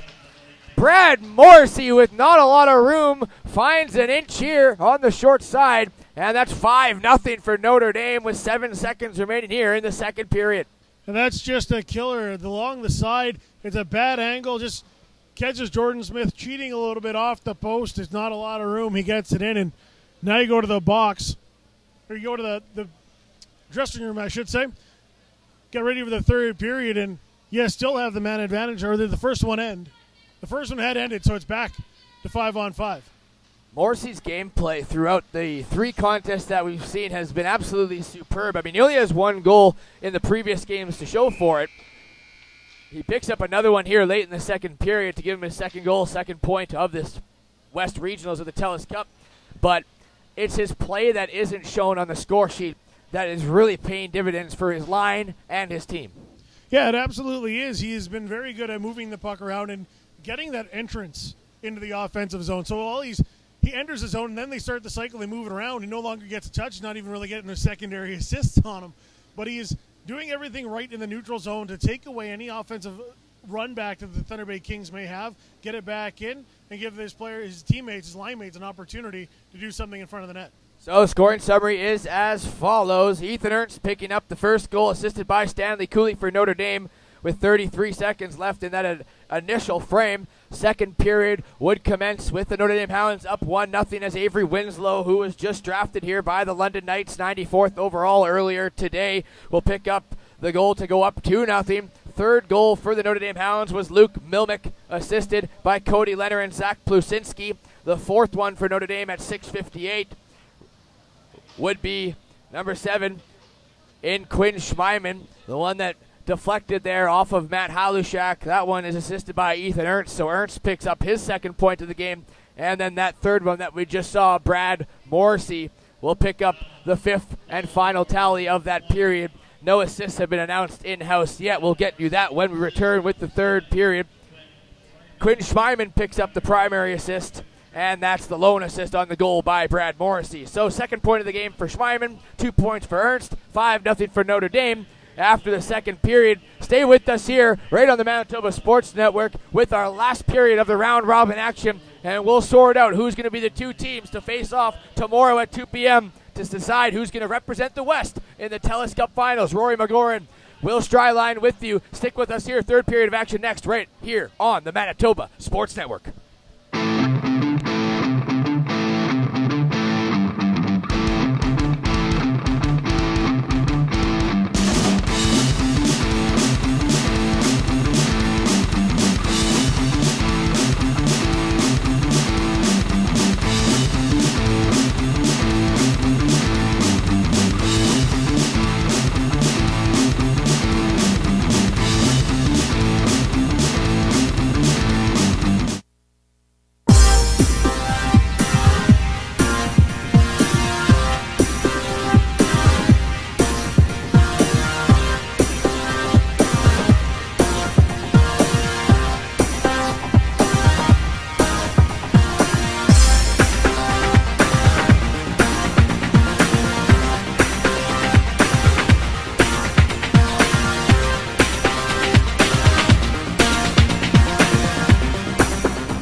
Hi, I'm Rick Funk from Funk's Toyota. Our family has been in the automotive business for over 45 years. That's 45 plus years of looking after customers. We have a top worldwide recognized product that we are proud to be a partner with Toyota Canada. Every new and used vehicle is negotiable when it comes to purchasing your vehicle here at Funk's Toyota. Our staff of many years is very knowledgeable and will help you, not force you with your buying decision. There are no hidden fees and no pressure tactics. Not only that, we promise what we deliver and have one of the best used vehicle warranties in the business. Our staff love to serve, and you will feel like family after your first visit. We are not perfect, but we love to please here at Funk's Toyota. For those of you that have experienced our Funk's Toyota family way, please share it with others and like us and share us on Facebook.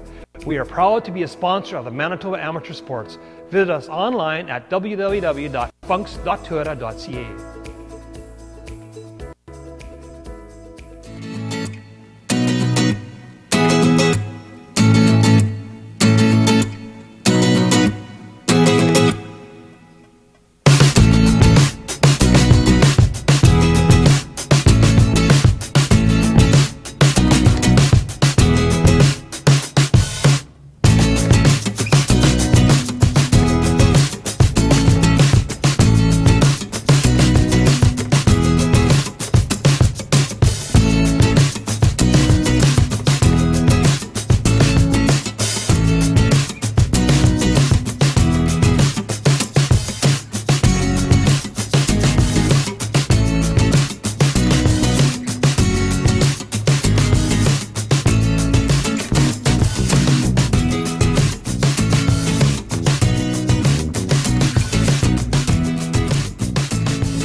Welcome to MB Seeds. I'm Matt and this is B, and we're a family-run business.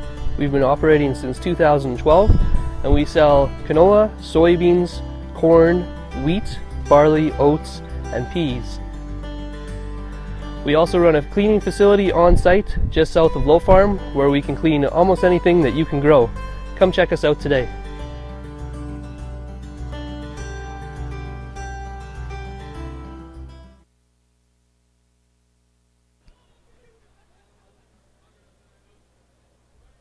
Second intermission here at the final round-robin game of the Telus Cup West Regionals on the Manitoba Sports Network. It's Will Stryland. I'm with Derek Geddes here with the Fighting Walleye here of the Lakehead Junior Hockey League, and you got a championship series underway. Game 5 going tomorrow night right here in the Fort William First Nation Arena.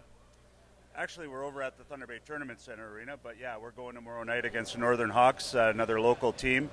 They're up on us 3-1. We had an exciting overtime victory on Wednesday night, 4-3, and yeah, we'll be ready to go tomorrow night. Should be a great game. So been a busy weekend of hockey here for you guys. I see a bunch of the posters being put up throughout the weekend here at the arena, trying to get some more people down here. Is it nice to see, the level of hockey in AAA for Thunder Bay here, who could be coming into the league and obviously being able to play in that league as a midget team? Absolutely. I mean, I think it's been great for them this year. Our league has strengthened. We've got 3 very competitive teams, and with the actual Kings coming in there, lots of close games. I think it was great for them. We did a little controlled scrimmage this week because we finished our first series fairly early and we were waiting around, and we had a controlled scrimmage with the Kings, and it worked out really well for both of us. Yeah, it's great to see great action here. Obviously, some very talented hockey players and teams from out west. It's nice to see. It's great for our fans to see that for sure. News coming in from last night in relation to the Saskatchewan Junior Hockey League, the Humboldt Broncos, in an unfortunate accident on the way to their semifinal matchup. It's moments like these where we see how much sports can unite us, and we're going to have a couple things taking place here tomorrow in relation to show some solidarity and support for the team and the community of Humboldt. Yeah, I mean, both teams, the Northern Hawks and the Fighting Walleye, will be wearing HB stickers on our helmets to obviously show our support to the people out in Saskatchewan. Hockey's such a small community when you bring it all together.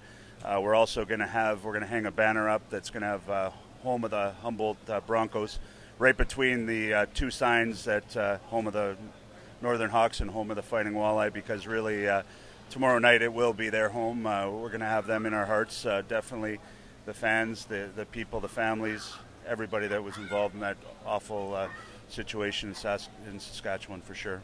So a very kind gesture. Again, 14 members of the Humboldt Broncos, 12 players, 2 coaches passing away, and a nice show of solidarity and support for the community. Again, Fighting Walleye taking on, what was the Northern Stars? Northern Hawks, my apologies, in the Lakehead Junior Hockey League. Game 5 finals tomorrow. Derek, thank you for joining us here. It's the second intermission. Will Stryline on the Manitoba Sports Network.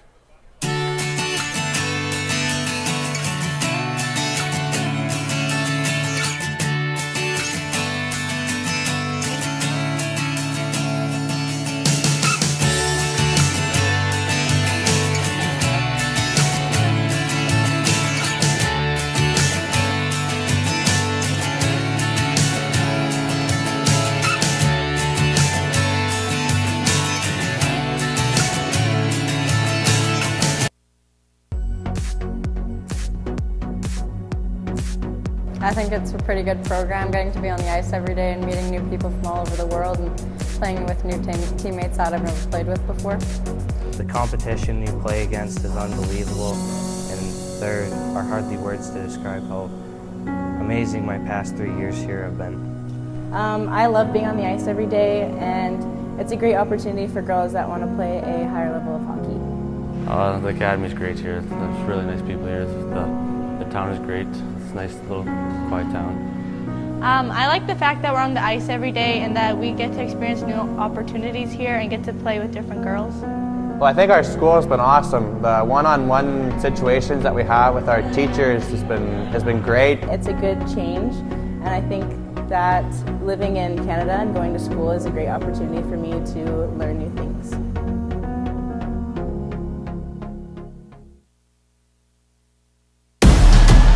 feel that passion is just the start.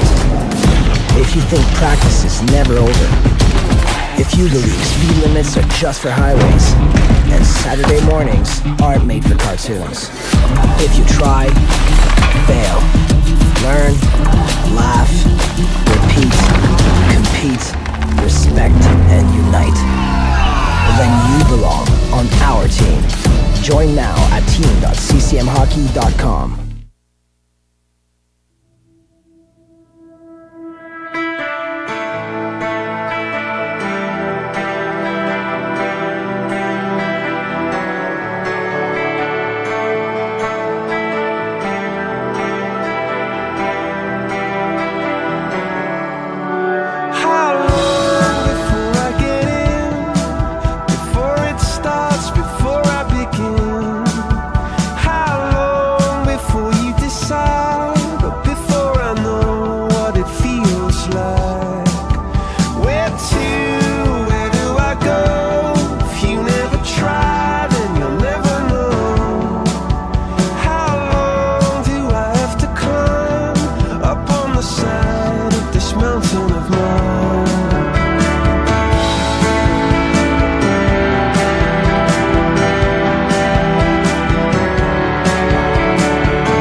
With Farm Fitness, we're located in Ile-des-Chênes, Manitoba. We do everything from personal training, group training classes, yoga and flexible steel. We also focus on young athletes. We do not only just the strength and conditioning, but the agility, power, rotational control and strength, and flexibility, stability, and mobility is always super important. You can find us at farmfitness.ca and come check us out. At Super 8 Winnipeg West, we have your comfort in mind, with free Wi-Fi and free daily Superstart breakfast. We also have guest laundry facilities, a state-of-the-art fitness center, and a jetted hot tub. Sleep well in a spacious guest room equipped with plush new bedding, a 50-inch flat-screen HD TV, microwave, mini refrigerator, and Keurig coffee maker. Or book a suite with a kitchen, ideal for extended stays. Super 8 Winnipeg West, located just inside the perimeter on Portage Avenue. Are you looking for a career in the salon industry? Check out Aveda Institute Winnipeg in the Exchange. What sets us apart is our student mentorship program, 95% placement rate after graduation, real-world salon experience, and network of 7,000 salons and spas. You will learn creative cut and coloring, latest trends and techniques, social media marketing, fashion shows, photo shoots, and more. Now accepting applications for 2018, so check us out and book your tour today. Aveda Institute Winnipeg. Hair school the way it should be.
Welcome back here inside Fort William First Nations Arena. Teams are going to switch sides one more time. 5-0 after 2 periods in favor of the Notre Dame Hounds. 1-0 after 1. Really opened it up there in the second period. Goals scored by Avery Winslow, Luke Milmick, Quinn Schmeiman, and Brad Morrissey. They did, and now the Thunder Bay Hounds have to be cognizant of the fact that Thunder Bay is going to come flying out here in the third period. Sometimes when you build those big leads, you rest on your laurels a little bit, you get a little heavy-footed, and the team can come back on you. They're 20 minutes away from a berth in the final here at the Telus Cup West Regionals. The berth in the finals is waiting for the Notre Dame Hounds. 20 minutes of play left. It looks like we might get a goalie change here as Seth McKay is on the ice here, and he's going to skate in between the 6x4. Seth McKay will come in place of Jordan Smith, who, you know what, I mean, this Notre Dame team is big and very skilled, but Smith made a heck of an effort and a lot of A-grade saves. I think the Thunder Bay Kings, both of them have been very good so far this entire weekend. It's just that the defensive pairings haven't really given them a whole lot of help. They've had to make 2 or 3 saves and just can't keep stopping the puck as the Hounds bash away at it. Right now, faceoff is dropped, and it's tied along the near side boards here. Played into the Thunder Bay Kings zone. Out to grab that one is Matt Bingus. Icing is going to be the call here as that doesn't touch any of the players on the way down the ice. So faceoff all the way back down into the Thunder Bay Kings zone. Yeah, not necessarily the worst start for the Thunder Bay Kings, as you haven't let anything at Seth McKay in the first few seconds here. Hopefully you can push the Hounds out to the outside and get him a few shots, get him comfortable in the net. It's been a long time since he warmed up. Face off now to the left of Seth McKay. It's won there by the Hounds and cycled back down. Colson Wolford's going to carry this one around the net. Bring it back up top, trying to go to Cade Nolan. That's intercepted there by Michael Stubbs. We'll tell you good news here for Michael Stubbs in the next whistle play, which is right now. Go ahead, Will. We're going to continue on with the OHL priority selection draft that was going. He did get picked up in the 13th round, 248th overall by Mississauga. Well, congratulations, Michael Stubbs, who's going to join Avery Winslow, Matthew Halushak, also Dylan Windsor of the Kenora Thistles. Face off there to the left of Aaron Randazzo. He's been perfect so far in his duties in the net here in this tournament. Kick save, rebound out in front. Swerhan with another opportunity there. Just puts that one wide. Aaron Randazzo doesn't leave too many juicy rebounds allowed, and there was one there. That was a big rebound. It was a nice save, kicked out, kept it low. Swerhan continuing move to the front, gets a second opportunity. So his best chance of the night so far. Then you see the problem we've had so far with the Mornings. Randazzo was tight against the pro, saw it going behind him, went to kick off hard. He went nowhere. The net instead drifting off the Mornings off to the left. Here in the third period, 19-10 remaining, 5-0 Notre Dame. Third period is brought to you by Days Inn Thunder Bay. Well, play ensues inside that Notre Dame Hound zone. Working on the puck down below the net is Jonathan Kilby. He's going to leave that there for Swerhan. Swerhan back for Kilby as he gets pushed up against the boards there by Zach Pusinski, who kicks this up to Luke Milmick, and now all on the race is Luke Milmick. He makes a nice move to the high slot. Another one there, and then collides with a defenseman in Matt Halushak. Antonin slow to get up now as the net is way off the moorings. I think Antonin may have ran into the far post, which is why the net pops off the moorings there. 18:42 remaining in the third period. Well, Milmick, undressed Fortin, was making a toe drag around the second defender when Antonin came in and threw a bit of a body and got him off the puck. If it wasn't for that back check, Milmick had an opportunity for another goal. So face off to the glove hand side here of Seth McKay. Goalie change after 2 periods. In comes number 30 for the Thunder Bay Kings. Seth McKay in his first game took the loss but stopped 23 of 27 against the Winnipeg Wild. Well, back now behind the net, Avery Winslow, one of the goal scorers here for Notre Dame, plays this to the blue line, kept in there by Vandersweg. Chance here for Moga, shovels the net, rebound, they score! Christian Veneruzzo finds that loose puck right in the blue ice and bangs it home into the wide open cage to get Thunder Bay on the board. It's 5-1 here now for the Hounds. Exactly what you needed. A good job by the back end, stepping up, just keeping that puck in. You looked over a second like he was tied up. It gets off the pad, and Randazzo is now back off to the right-hand side. Nobody there. A wide open opportunity. Capitalizing is Veneruzzo. First goal allowed by Aaron Randazzo in his second appearance here. Riley Kahonik got the start for the Notre Dame Hounds against the Wild. But Randazzo was perfect against the Thistles and then perfect through 2 periods of play until Christian Veneruzzo gets the first tally on the board here for the Thunder Bay Kings. Back down into the Kings zone on the attack comes Cole Stevenson. Stevenson trying to get it around the net. Now throws it towards the net. That doesn't get there as it hits the body of Thomas Broussard. Thomas Broussard picking up the assist. And also Michael Moga gets the primary assist on that goal there by Christian Veneruzzo. Now into the attack comes Cole Stevenson. He's joined there by Jake Dale. Stevenson gets pressured up against the boards. Dale in to help. But now the puck scoots up along the boards. Nice play by Jake Dale there to keep the puck in the attacking zone. DDD, Broussard up to Bingus, now up for Hanula. Peter Hanula trying to sidestep the check in there of Cade Nolan. Leaves it up for Michael Moga. He got the primary assist there on that goal by Veneruzzo. Now Moga goes off for a change. 17:20 left here in the third period. 5-1 for Notre Dame. But quickly answering in the third period was Christian Veneruzzo to get Thunder Bay on the board here. Long lead pass intended there for Brad Morrissey. It's off his skate and bounces onto the stick of Zach Fortin. Fortin now going to carry this in, flip it on top there of Aaron Randazzo, and on the puck now is Fortin. First one on it. Zach Fortin swings it out in front, and Hanula tried a backhand shot. That one goes wide of the net. Played back up top here for Gula. Back down low for Hanula. Back up top now for Fortin. Fortin with a drive. That hits the body in front. Gula now with another shot. Doesn't make its way to the net. Isaiah Lawson working down low. Good pressure here for the Thunder Bay Kings. Back up top. Fortin with a drive. Again, that one misses blocker side of Aaron Randazzo and then chipped out to the blue line and out by Luke Milmick.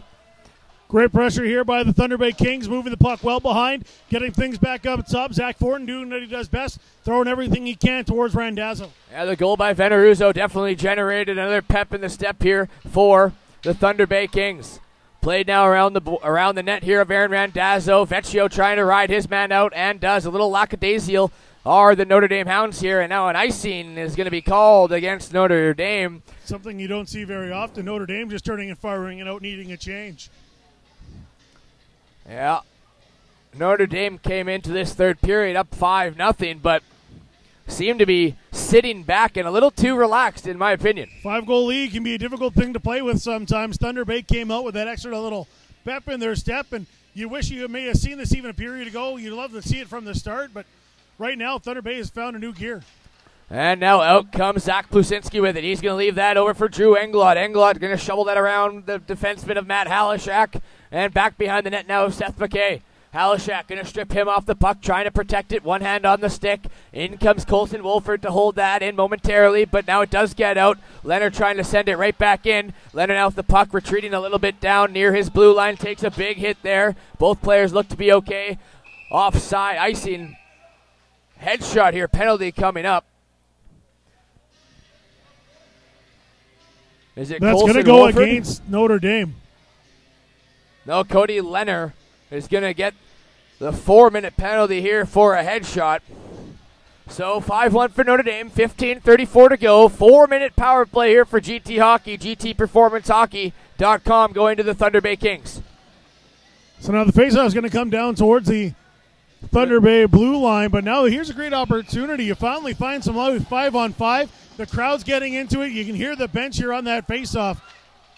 Jonathan Kilby now racing down the near side boards. Leaves it for Antonin. Antonin's going to speed around the net, trying to take it up high here, being pressured there by a few players of the Hounds. Held in there briefly was Fortin, now flipped out of the zone by Quinn Schmeiman. First one on it, Thomas Broussard.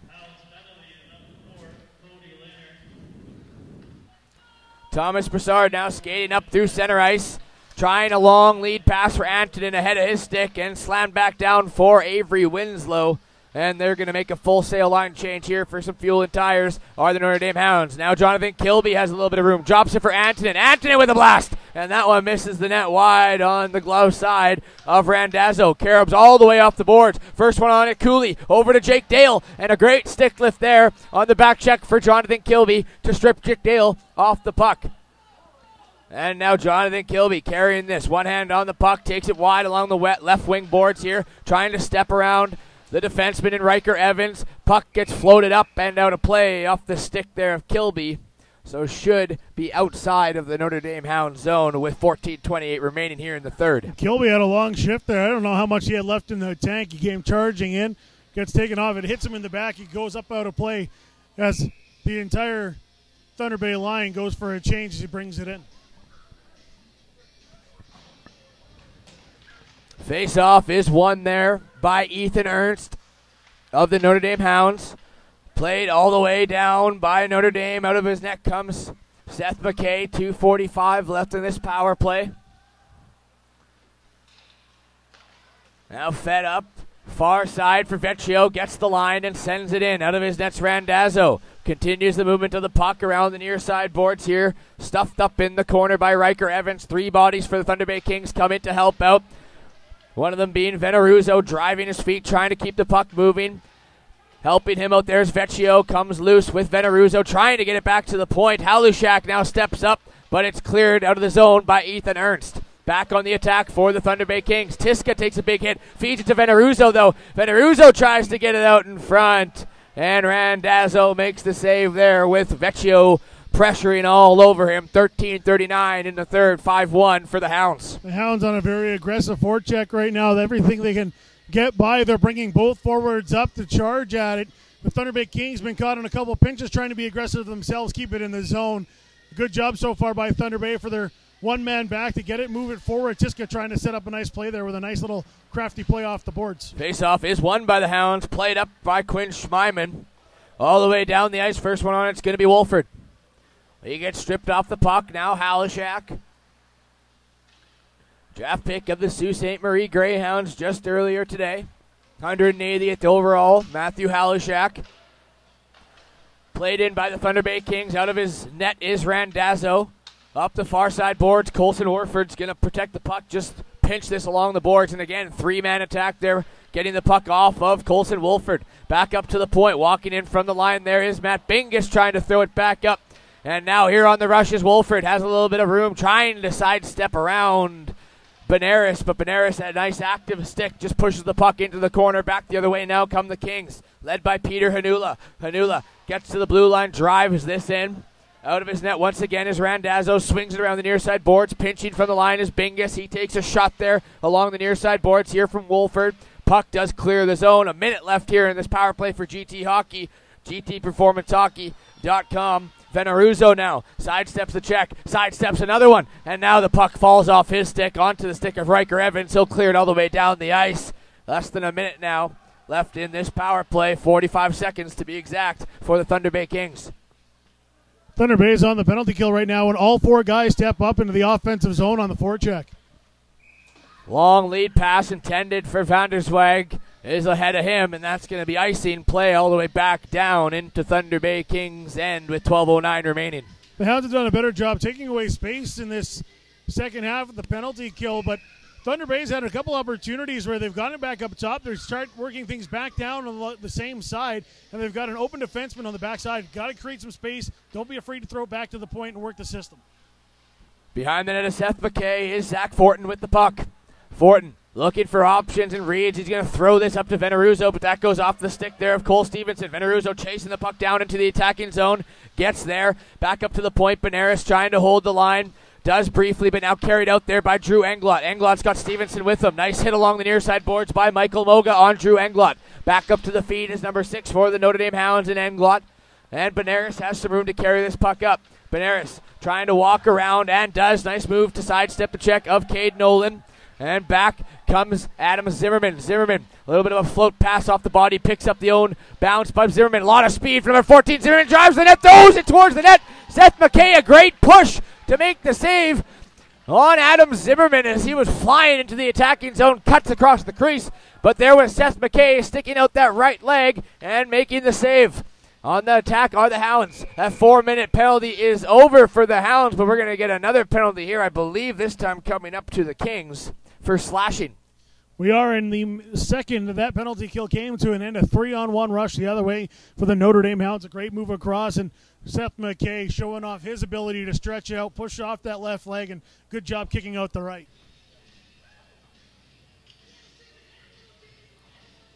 So the Notre Dame Hounds are going to get their top unit out there. Brad Morrissey, Luke Milmick. Cordell Larson. On the point, Quinn Schmeiman and Ethan Ernst. Morrissey to take the face-off up against Vecchio, who has Brassard, Tiska, and Halushak out there with him. Randazzo's going to leave that for Quinn Schmeiman, who's going to gear up some speed and take this out of the defensive zone. Play it up for Cordell Larson. Nice hit along the boards there from Halushak on Larson. But on the attack is Ethan Ernst. Back up, high slot. Morrissey trying to get it down low. Milmick now with a shot. And again, Seth McKay in position, makes the save. 10:42 remaining here in the third period. Lots of bodies in front, but he never loses sight of where it is. A good job to stay down, look through the legs, and find the nice little black piece of rubber floating around. Face off coming to the left, glove hand side here of Seth McKay. Brad Morrissey pushing the face off ahead. Now back to the point here for Ernst. He's shrugged off the puck by Kyle Swerhun. Aggressive penalty kill for the Kings, but now brought back into the attacking zone by Morrissey. Left for Milmick, back now for Morrissey. Gets stripped off the puck nicely there on the back check by Antonin. He loses it now, kept in by Ernst. Ernst now over to Milmick. Milmick with a shot! And Seth McKay again squeezes that left arm up to his hip and makes sure there's no rebound. Another high-quality save for Seth McKay, who's been perfect here in the third. Milmock putting himself in some great positions right now. He just kind of drifts in behind, lets everything flow towards the board, and it comes across. Great cross-ice pass, firing through, but Seth McKay, when he pushes off, comes buck up high onto the crease and able to close down the arm.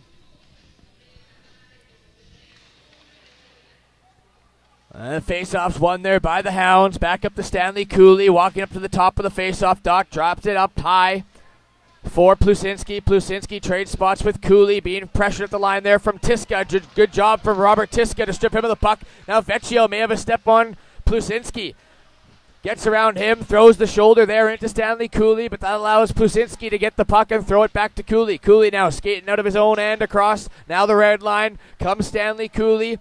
Just going to drop it there for Angla with a drive towards the net. That misses high and wide, blocker side of Seth McKay. And now Tiska pressuring the puck here up against the far side corner boards. Two bodies for the Kings, one being Tiska, keeping the feet and puck moving is Robert Tiska. Drew Englot picks up the loose puck, back up to the point. 19 seconds left on the power play. Far side now for Riker Evans. Evans, near side now for Cooley. Cooley walks up, drops it up high for Plusinski. Back far side for Evans. Looking for a lane towards the net. Plusinski now can't handle it as Vecchio is pressuring him. Back to retreat there is Cooley, and quickly turning back up the ice, Stanley Cooley goes wide, trying to split the D, but a good stick from Thomas Brassard to knock him off the puck. Riker Evans picks this one back up. 9 minutes remaining here in the third period. Quinn Schmeiman all the way down the ice. Icing is waved off. Out of his net comes McKay. He's going to whip this around the far side boards. Zimmerman pressuring there, keeps that one in. Cole Stevenson now being helped out by Zimmerman on the near side. Takes it around. Back behind the net is Cole Stevenson. Gets rubbed out there from Matt Halushak. Puck slips onto the stick of Jake Dale. Jake Dale just spins this back around the net where it's scooped up there by Adam Zimmerman. Zimmerman working, tying up with Thomas Brassard. Now in comes Benjamin Pretty and Cole Stevenson, but Pretty's going to win that battle and has Swerhan with him. Kilby now trying to go through the legs and around Quinn Schmeiman. Schmeiman rides in into the boards. Now working on Swerhan is Schmeiman. In comes Kilby. Two players for each team down on these near side corner boards. Cole Stevenson still out there, been out on the ice for a long time, has number 16, and is going to join the rush here. Long pass up for Stevenson. The bounce doesn't reach his stick. And back into the Thunder Bay Kings zone. There goes Cole Stevenson off for the line change. He might have been out for that entire power play, or at least for sure the last minute and a half of it was number 16. Now the Hounds swing this back around. Pinching from the line is Matt Bingus. Can't quite control that one. Back the other way comes Milmick. Milmick has Ethan Ernst with him. Milmick dusts it off. Over to Ernst. Shoots and Did Seth McKay make the save, or did that one sneak by him? No, Seth McKay pushes him over once again and covers up that 5-hole. It went 5-hole on him. It got in between the knees, but as he's coming across, he gets caught up in the pads. And a great push-off. Nice little touch there by Ernst. But Seth McKay has twice now shown his ability to push off and cover a lot of ground on a streaking cross-ice pass. Morrissey, Milmick, and Ethan Ernst out there for the Hounds. Ethan Ernst trying to protect the puck down on the far side half wall. A bit of a kerfuffle with a bunch of the bodies. Keeps that one in nicely by Cody Leonard. Now Ernst has some room, dusts it off, goes wide, tries to shovel it back out in front off the skate there of Matt Bingus. Picked up now by Milmick. Milmick to the front of the net to Morrissey, scores! What a shot and what a pass there. Milmick to Morrissey to the back of the net. It's 6-1 here for Notre Dame. And just quick and easy there for Brad Morrissey. He's up top, doesn't need a whole lot of time on it. Just the moment it's in his wheelhouse, he lets it go, and really nothing that McKay can do about that one. Just a perfect shot taken by Brad Morrissey, who now has his second of the game. So the first one is going to slide through Seth McKay. And Randazzo out of his net, leaves that there for Cody Leonard. Looking for an option behind his net. Just under 7 minutes now remaining in this third period. 6-1 for the Notre Dame Hounds here over the Thunder Bay Kings. Play all the way down the ice. Icing is waved off. Out of his net comes McKay. Long, weak angle shot from the far side from Stanley Cooley. Never makes his way to the net. From his glove to his stick. Keeping it in. No, linesman is going to say Cordell Larson was offside. So the faceoff will come out of the zone with 6:41 remaining in the third. 6-1 for Notre Dame. And the Hounds have done a good job here. Thunder Bay came out of the dressing room here in the third period with a lot of pep in their step and came charging hard on the forecheck 5-on-5. Got the power play, got the goal. Looked like they finally had kind of figured things out, but the Hounds then, as soon as that penalty comes to an end, they force a penalty, get on the power play themselves, and Brad Morrissey continuing to build on this big lead. So that latest goal for Windsor Plywood was scored by Morrissey. The whole forward line getting in on that one, assisted by Luke Milmick, and also Ethan Ernst picking up the secondary assist. So Ethan Ernst gets his third point of the game. Luke Milmick will pick up his second, and the same goes for Morrissey. That line really been productive tonight here against the Thunder Bay Kings. Shot there from the line from Moga, steered aside by Randazzo. And now Cooley up for Larson. Big hit from Moga. Avoided most of the contact was Larson. But that allowed the Thunder Bay Kings to keep it in the zone. Now Stanley Cooley behind his net looking for an option. He's going to take it out. Headman centering pass intended for Larson ahead of his stick. Icing's the call. Play back down inside the Notre Dame Hounds end. Nice little entrance into the zone there by the Thunder Bay Kings, charging in 3 wide, firing a shot on, and then trying to go after the rebound. Unfortunately, unable to get that, but they do force a quick clear by Notre Dame here, and you've got the face-off here to the right-hand side. Vecchio takes the face-off, ties up Cole Stevenson. Chipped high off the glass. Now it's picked up there. And stripped off the puck, Tiska. Tiska goes to the D, and intended pass up for Stubbs. Too far for him as Avery Winslow goes back behind the net. Takes a bit of a high hit there for Vecchio. No call. Colson Wolford now walking around. Zach Fortin with a drive. That's off the mask there. Seth McKay, and up and out of play. Using your head by definition. So fires high, square up on Seth McKay, and pops it up back into the net and get another stoppage of play here. So the same unit for Notre Dame will stay out there. Colson Wolford, Cole Stevenson, and Drew Englot. Countered by the Vecchio line with Stubbs and Tiska.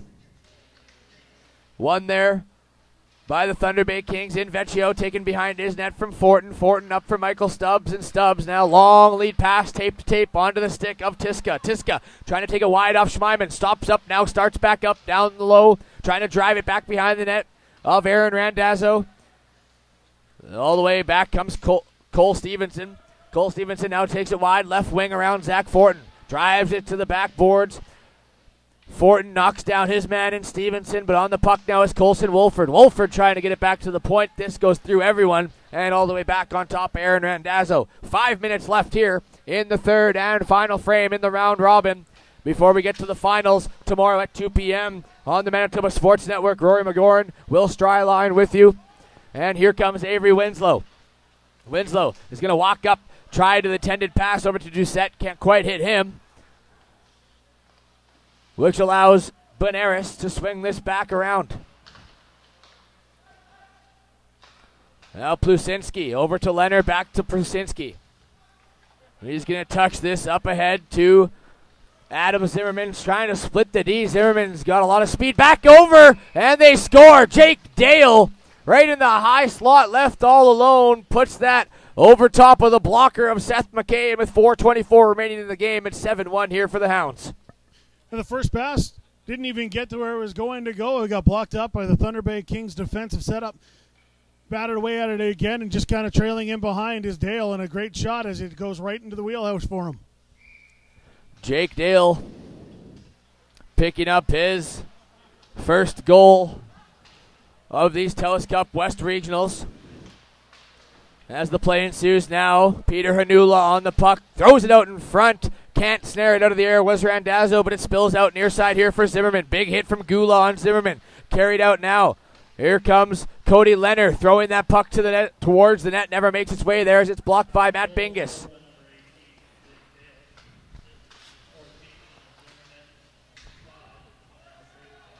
Zimmerman, and I believe it was number 5, Doucette, going to pick up the secondary assist on the goal for Jake Dale. Now in comes Ethan Ernst, gets stripped off the puck, back the other way for the Kings, as Cody Leonard's going to chip this one in to the zone. Now Melnick will take it all the way into the zone, trying to squeeze off a shot, loses the puck there. Nice active stick once again from Bingus. Bingus now trying to chase Melnick, who takes it around the net. Luke Melnick walking up. High slot over to Brad Morrissey. Morrissey with a shot. That one didn't miss by much. Just misses blocker side above the net of Seth McKay. Now Riker Evans taking the body on Vanderswag and rides him down and into the near side boards. Here comes Ethan Ernst. Just going to throw this up, but intercepted by Moga. And Moga will throw it all the way down into the Hounds zone. 2:56 remaining in this first period. 7-1 for Notre Dame. Big hit on the backboards as Vanderswag takes his man out, but Morrissey's going to carry this puck up. Head up, looking for a pass. Tape to tape now to Milmick. Milmick shakes off the check, trying to throw it back in front for Ethan Ernst from the point. Comes Cooley off the bench, trying to intercept that one. But here comes Christian Veneruzzo with it. Veneruzzo walks to the line, takes a shot, shoulder save there from Aaron Randazzo. Now Moga's in on the attack. Puck comes to the point, back for Brassard. He lets a shot go, never makes its way to the net. And Quinn Schmeiman tries to get the puck up to Stanley Cooley. 3 bodies here collide, everyone up and looking to be okay. But offside's going to be the call, I believe, as the linesman has his hand up. That is going to be the call there, and just a big crash here on the near side boards. Trying to get the dump in down, and a check's coming in. As soon as one loses the feet, the trailing Notre Dame Hounds player in behind also loses his feet, but thankfully nobody worse for wear. Michael Vecchio, Stanley Cooley, 2 number 19 is going to take the draw just outside of the Notre Dame Hound zone. Shot from outside the zone from Halushak, lands on Randazzo, makes a save, turnover. Stubbs trying to pick up that loose puck, but Cooley turns the other way to Jake Dale. Jake Dale now trying to feather this one through onto Cooley, and does. Cooley now picks it up off the backboards, leaves it there for Cordell Larson. And Quinn Schmeiman pinching in from the point. He's going to flip this up from his glove to his stick. Goes Cordell Larson. Over to Dale. Now on the puck is Avery Winslow, who takes a drive. Back on it's Jake Dale. Dale back up top looking for Avery Winslow. Goes in between the 2 defensemen. Back to retreat now is Winslow onto the stick of Quinn Schmeiman, who spins off the check there of Tiska. Plays it off the boards looking for Englot, who gets pushed up against the boards by Matt Halushak. Nice hit there by Michael Stubbs, number 91 here for the Thunder Bay Kings. 1 minute, 20 seconds remaining in the third period as the Kings look to break this out of their zone. Michael Vecchio going to carry this one up. Gets sticked off the puck nicely there by Quinn Schmeiman. And back the other way comes Colson Wolford. Wolford goes inside, outside, back up. Slap shot there from Stevenson off the post. Low C&I shot makes its way, but hits the iron. 1 minute now remaining in the third period. Cody Leonard just leaves it there for Plusinski. Plusinski fires this into the zone. Stevenson going to be first one on it. Bumping back and forth here with Vecchio. Gets it down low is Cole Stevenson. Trying to swing off a couple checks now is Drew Englot, and does. Gets the loose puck, drives it to the front of the net. Seth McKay is right there, covers up. 41 seconds left in this third period. 7-1 here for Notre Dame. And just working their way down, Notre Dame knows that they're going to be in the championship game tomorrow. This win means that they're going to take on the Winnipeg Wild. Just finish off strong here for the Thunder Bay Kings. You've had big crowds all weekend here in your home rink. You've played 3 really tough hockey games.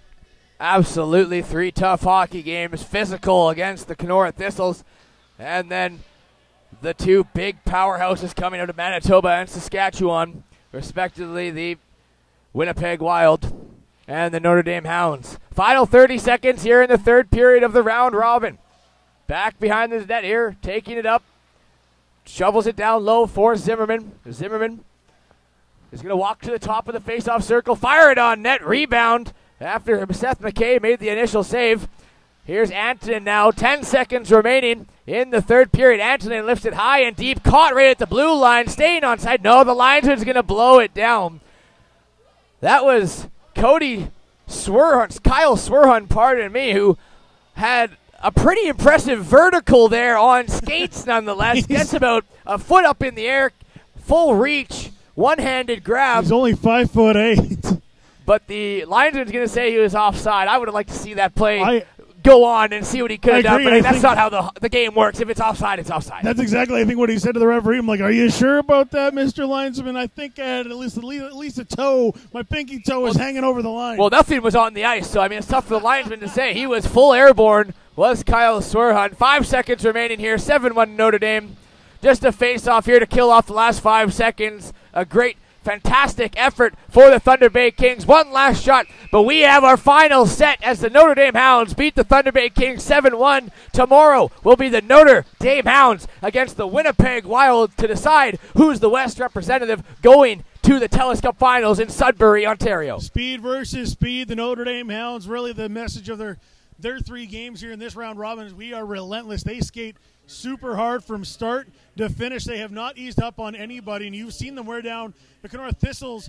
They kept putting away goals in the third period. You saw the Thunder Bay Kings here just couldn't keep up as the Notre Dame Hounds just keep coming at you and coming at you and coming at you. The Winnipeg Wild, meanwhile, bring on one of the best offensive lines here that we've seen in the tournament in Joss, Fox, and Bettens. So scoring summary is as follows. First period, 33 seconds remaining in that frame. Ethan Ernst picks up the first goal, assisted by Stanley Cooley. Then Avery Winslow in the second period would make it 2-0. Third goal scored by Luke Malimic, assisted there by Cody Leonard and Zach Plusinski. Notre Dame would go up ahead 4-0. As the number 7 in Quinn Schmeiman would take a shot from the point. That's assisted by number 17, Ethan Ernst. Notre Dame would go up 5-0 as Brad Morrissey gets the first goal of the game for himself, assisted once again by Quinn Schmeiman. Thunder Bay would get on the board here as Christian Veneruzzo picks up the goal, assisted by Michael Moga and Thomas Brassard. Then 2 more tallies for the Notre Dame Hounds. Brad Morrissey assisted by Luke Milmick and Ethan Ernst, pardon me, number 17 that was. And then the final tally, the last one of the game, was Jake Dale, assisted by Adam Zimmerman. Teams now will come to their respective blue lines for the CCM player of the game.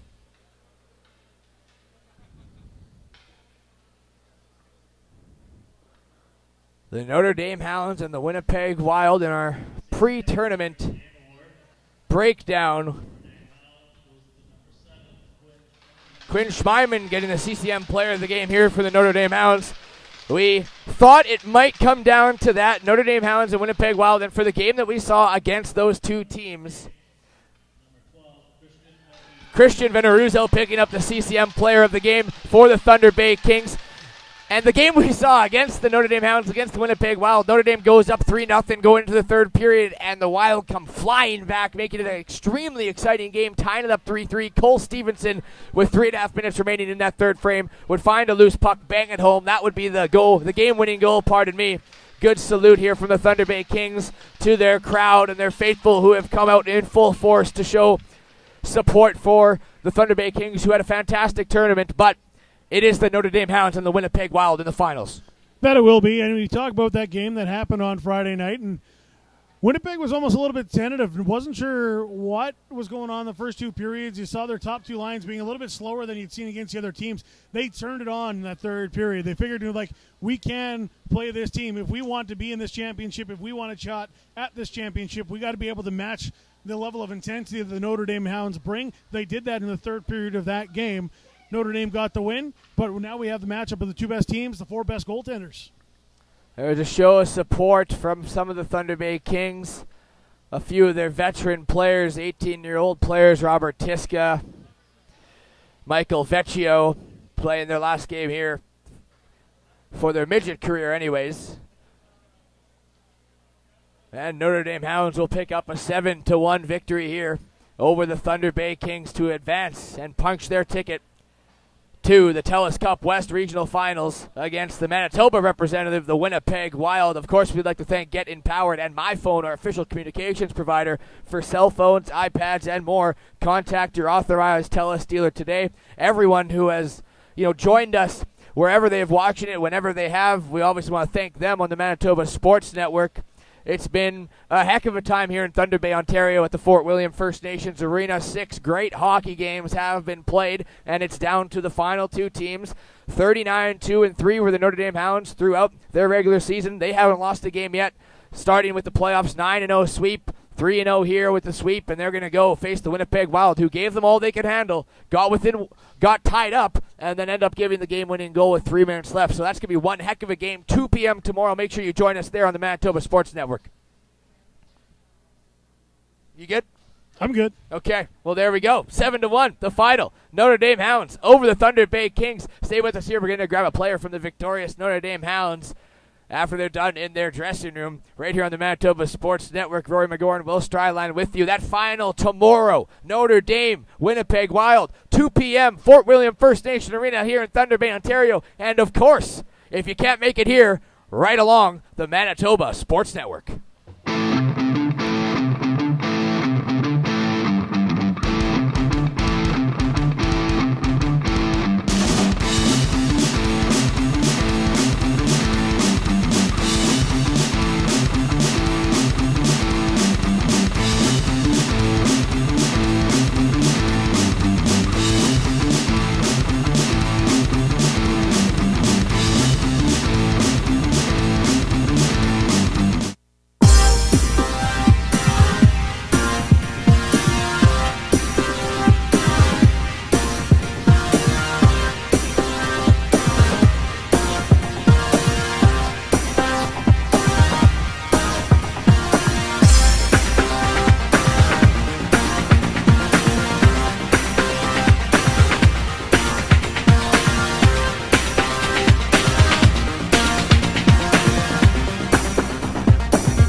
Hi, I'm Rick Funk from Funk's Notre. Our family has been in the automotive business for over 45 years. That's 45 plus years of looking after customers. We have a top worldwide recognized product that we are proud to be a partner with Toyota Canada. Every new and used vehicle is negotiable when it comes to purchasing your vehicle here at Funk's Toyota. Our staff of many years is very knowledgeable and will help you, not force you with your buying decision. There are no hidden fees and no pressure tactics. Not only that, we promise what we deliver and have one of the best used vehicle warranties in the business. Our staff love to serve, and you will feel like family after your first visit. We are not perfect, but we love to please here at Funk's Toyota. For those of you that have experienced our Funks Toyota family way, please share it with others and like us and share us on Facebook. We are proud to be a sponsor of the Manitoba Amateur Sports. Visit us online at www.funks.toyota.ca.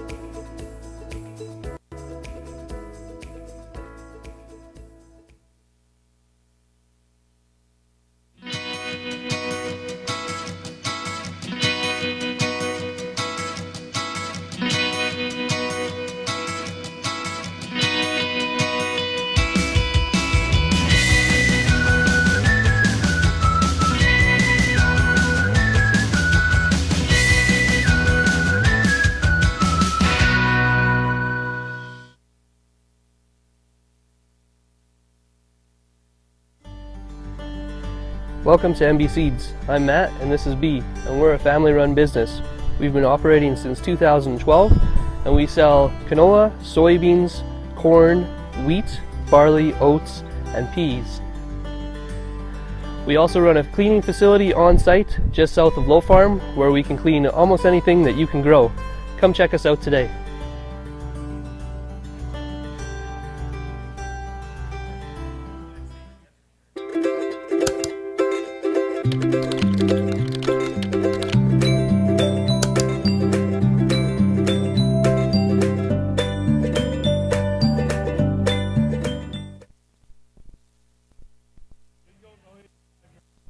Rory McGorn joined by Avery Winslow here, defenseman for the Notre Dame Hounds. Avery 3-0 here, 9-0 throughout the Saskatchewan playoffs. Just a little bit of a word on what your team's been able to do throughout the playoffs and then coming here to the West Regionals and sweeping, going 3-0, and punching the ticket to the finals against the Winnipeg Wild. Yeah, we just work well, good as a team, and we got a good bond throughout the whole team, and we just do our plan and we stick to it, and we get the job done. So you faced the Winnipeg Wild the other day, and up 3-0 into the third. They came back flying in the third period, tied it up. Cole Stevenson got the game-winning goal in the end. Just another word on the Winnipeg Wild and what they bring to the table at 2 p.m. tomorrow in the finals here. They're a good team. We got to respect what they have, and we got to stick to our plan. If we stick to our plan, we'll be successful. All right, well, now I have to ask you, earlier today, 94th overall to the London Knights. How does that feel? How did you find out when that happened earlier today? It's great. It's great news. Excited. Got a text from my dad saying I went to London, so it was exciting news. Well, Avery, congratulations on going to the London Knights. It's a big move there. Congratulations on the 9-0 throughout the playoffs, the 3-0 here, and best of luck tomorrow against the Winnipeg Wild. Thank you. Avery Winslow, defenseman for the Notre Dame Hounds. Rory McGorn on the Manitoba Sports Network. Our final with the Notre Dame Hounds and the Winnipeg Wild tomorrow at 2 p.m. right here on the Manitoba Sports Network.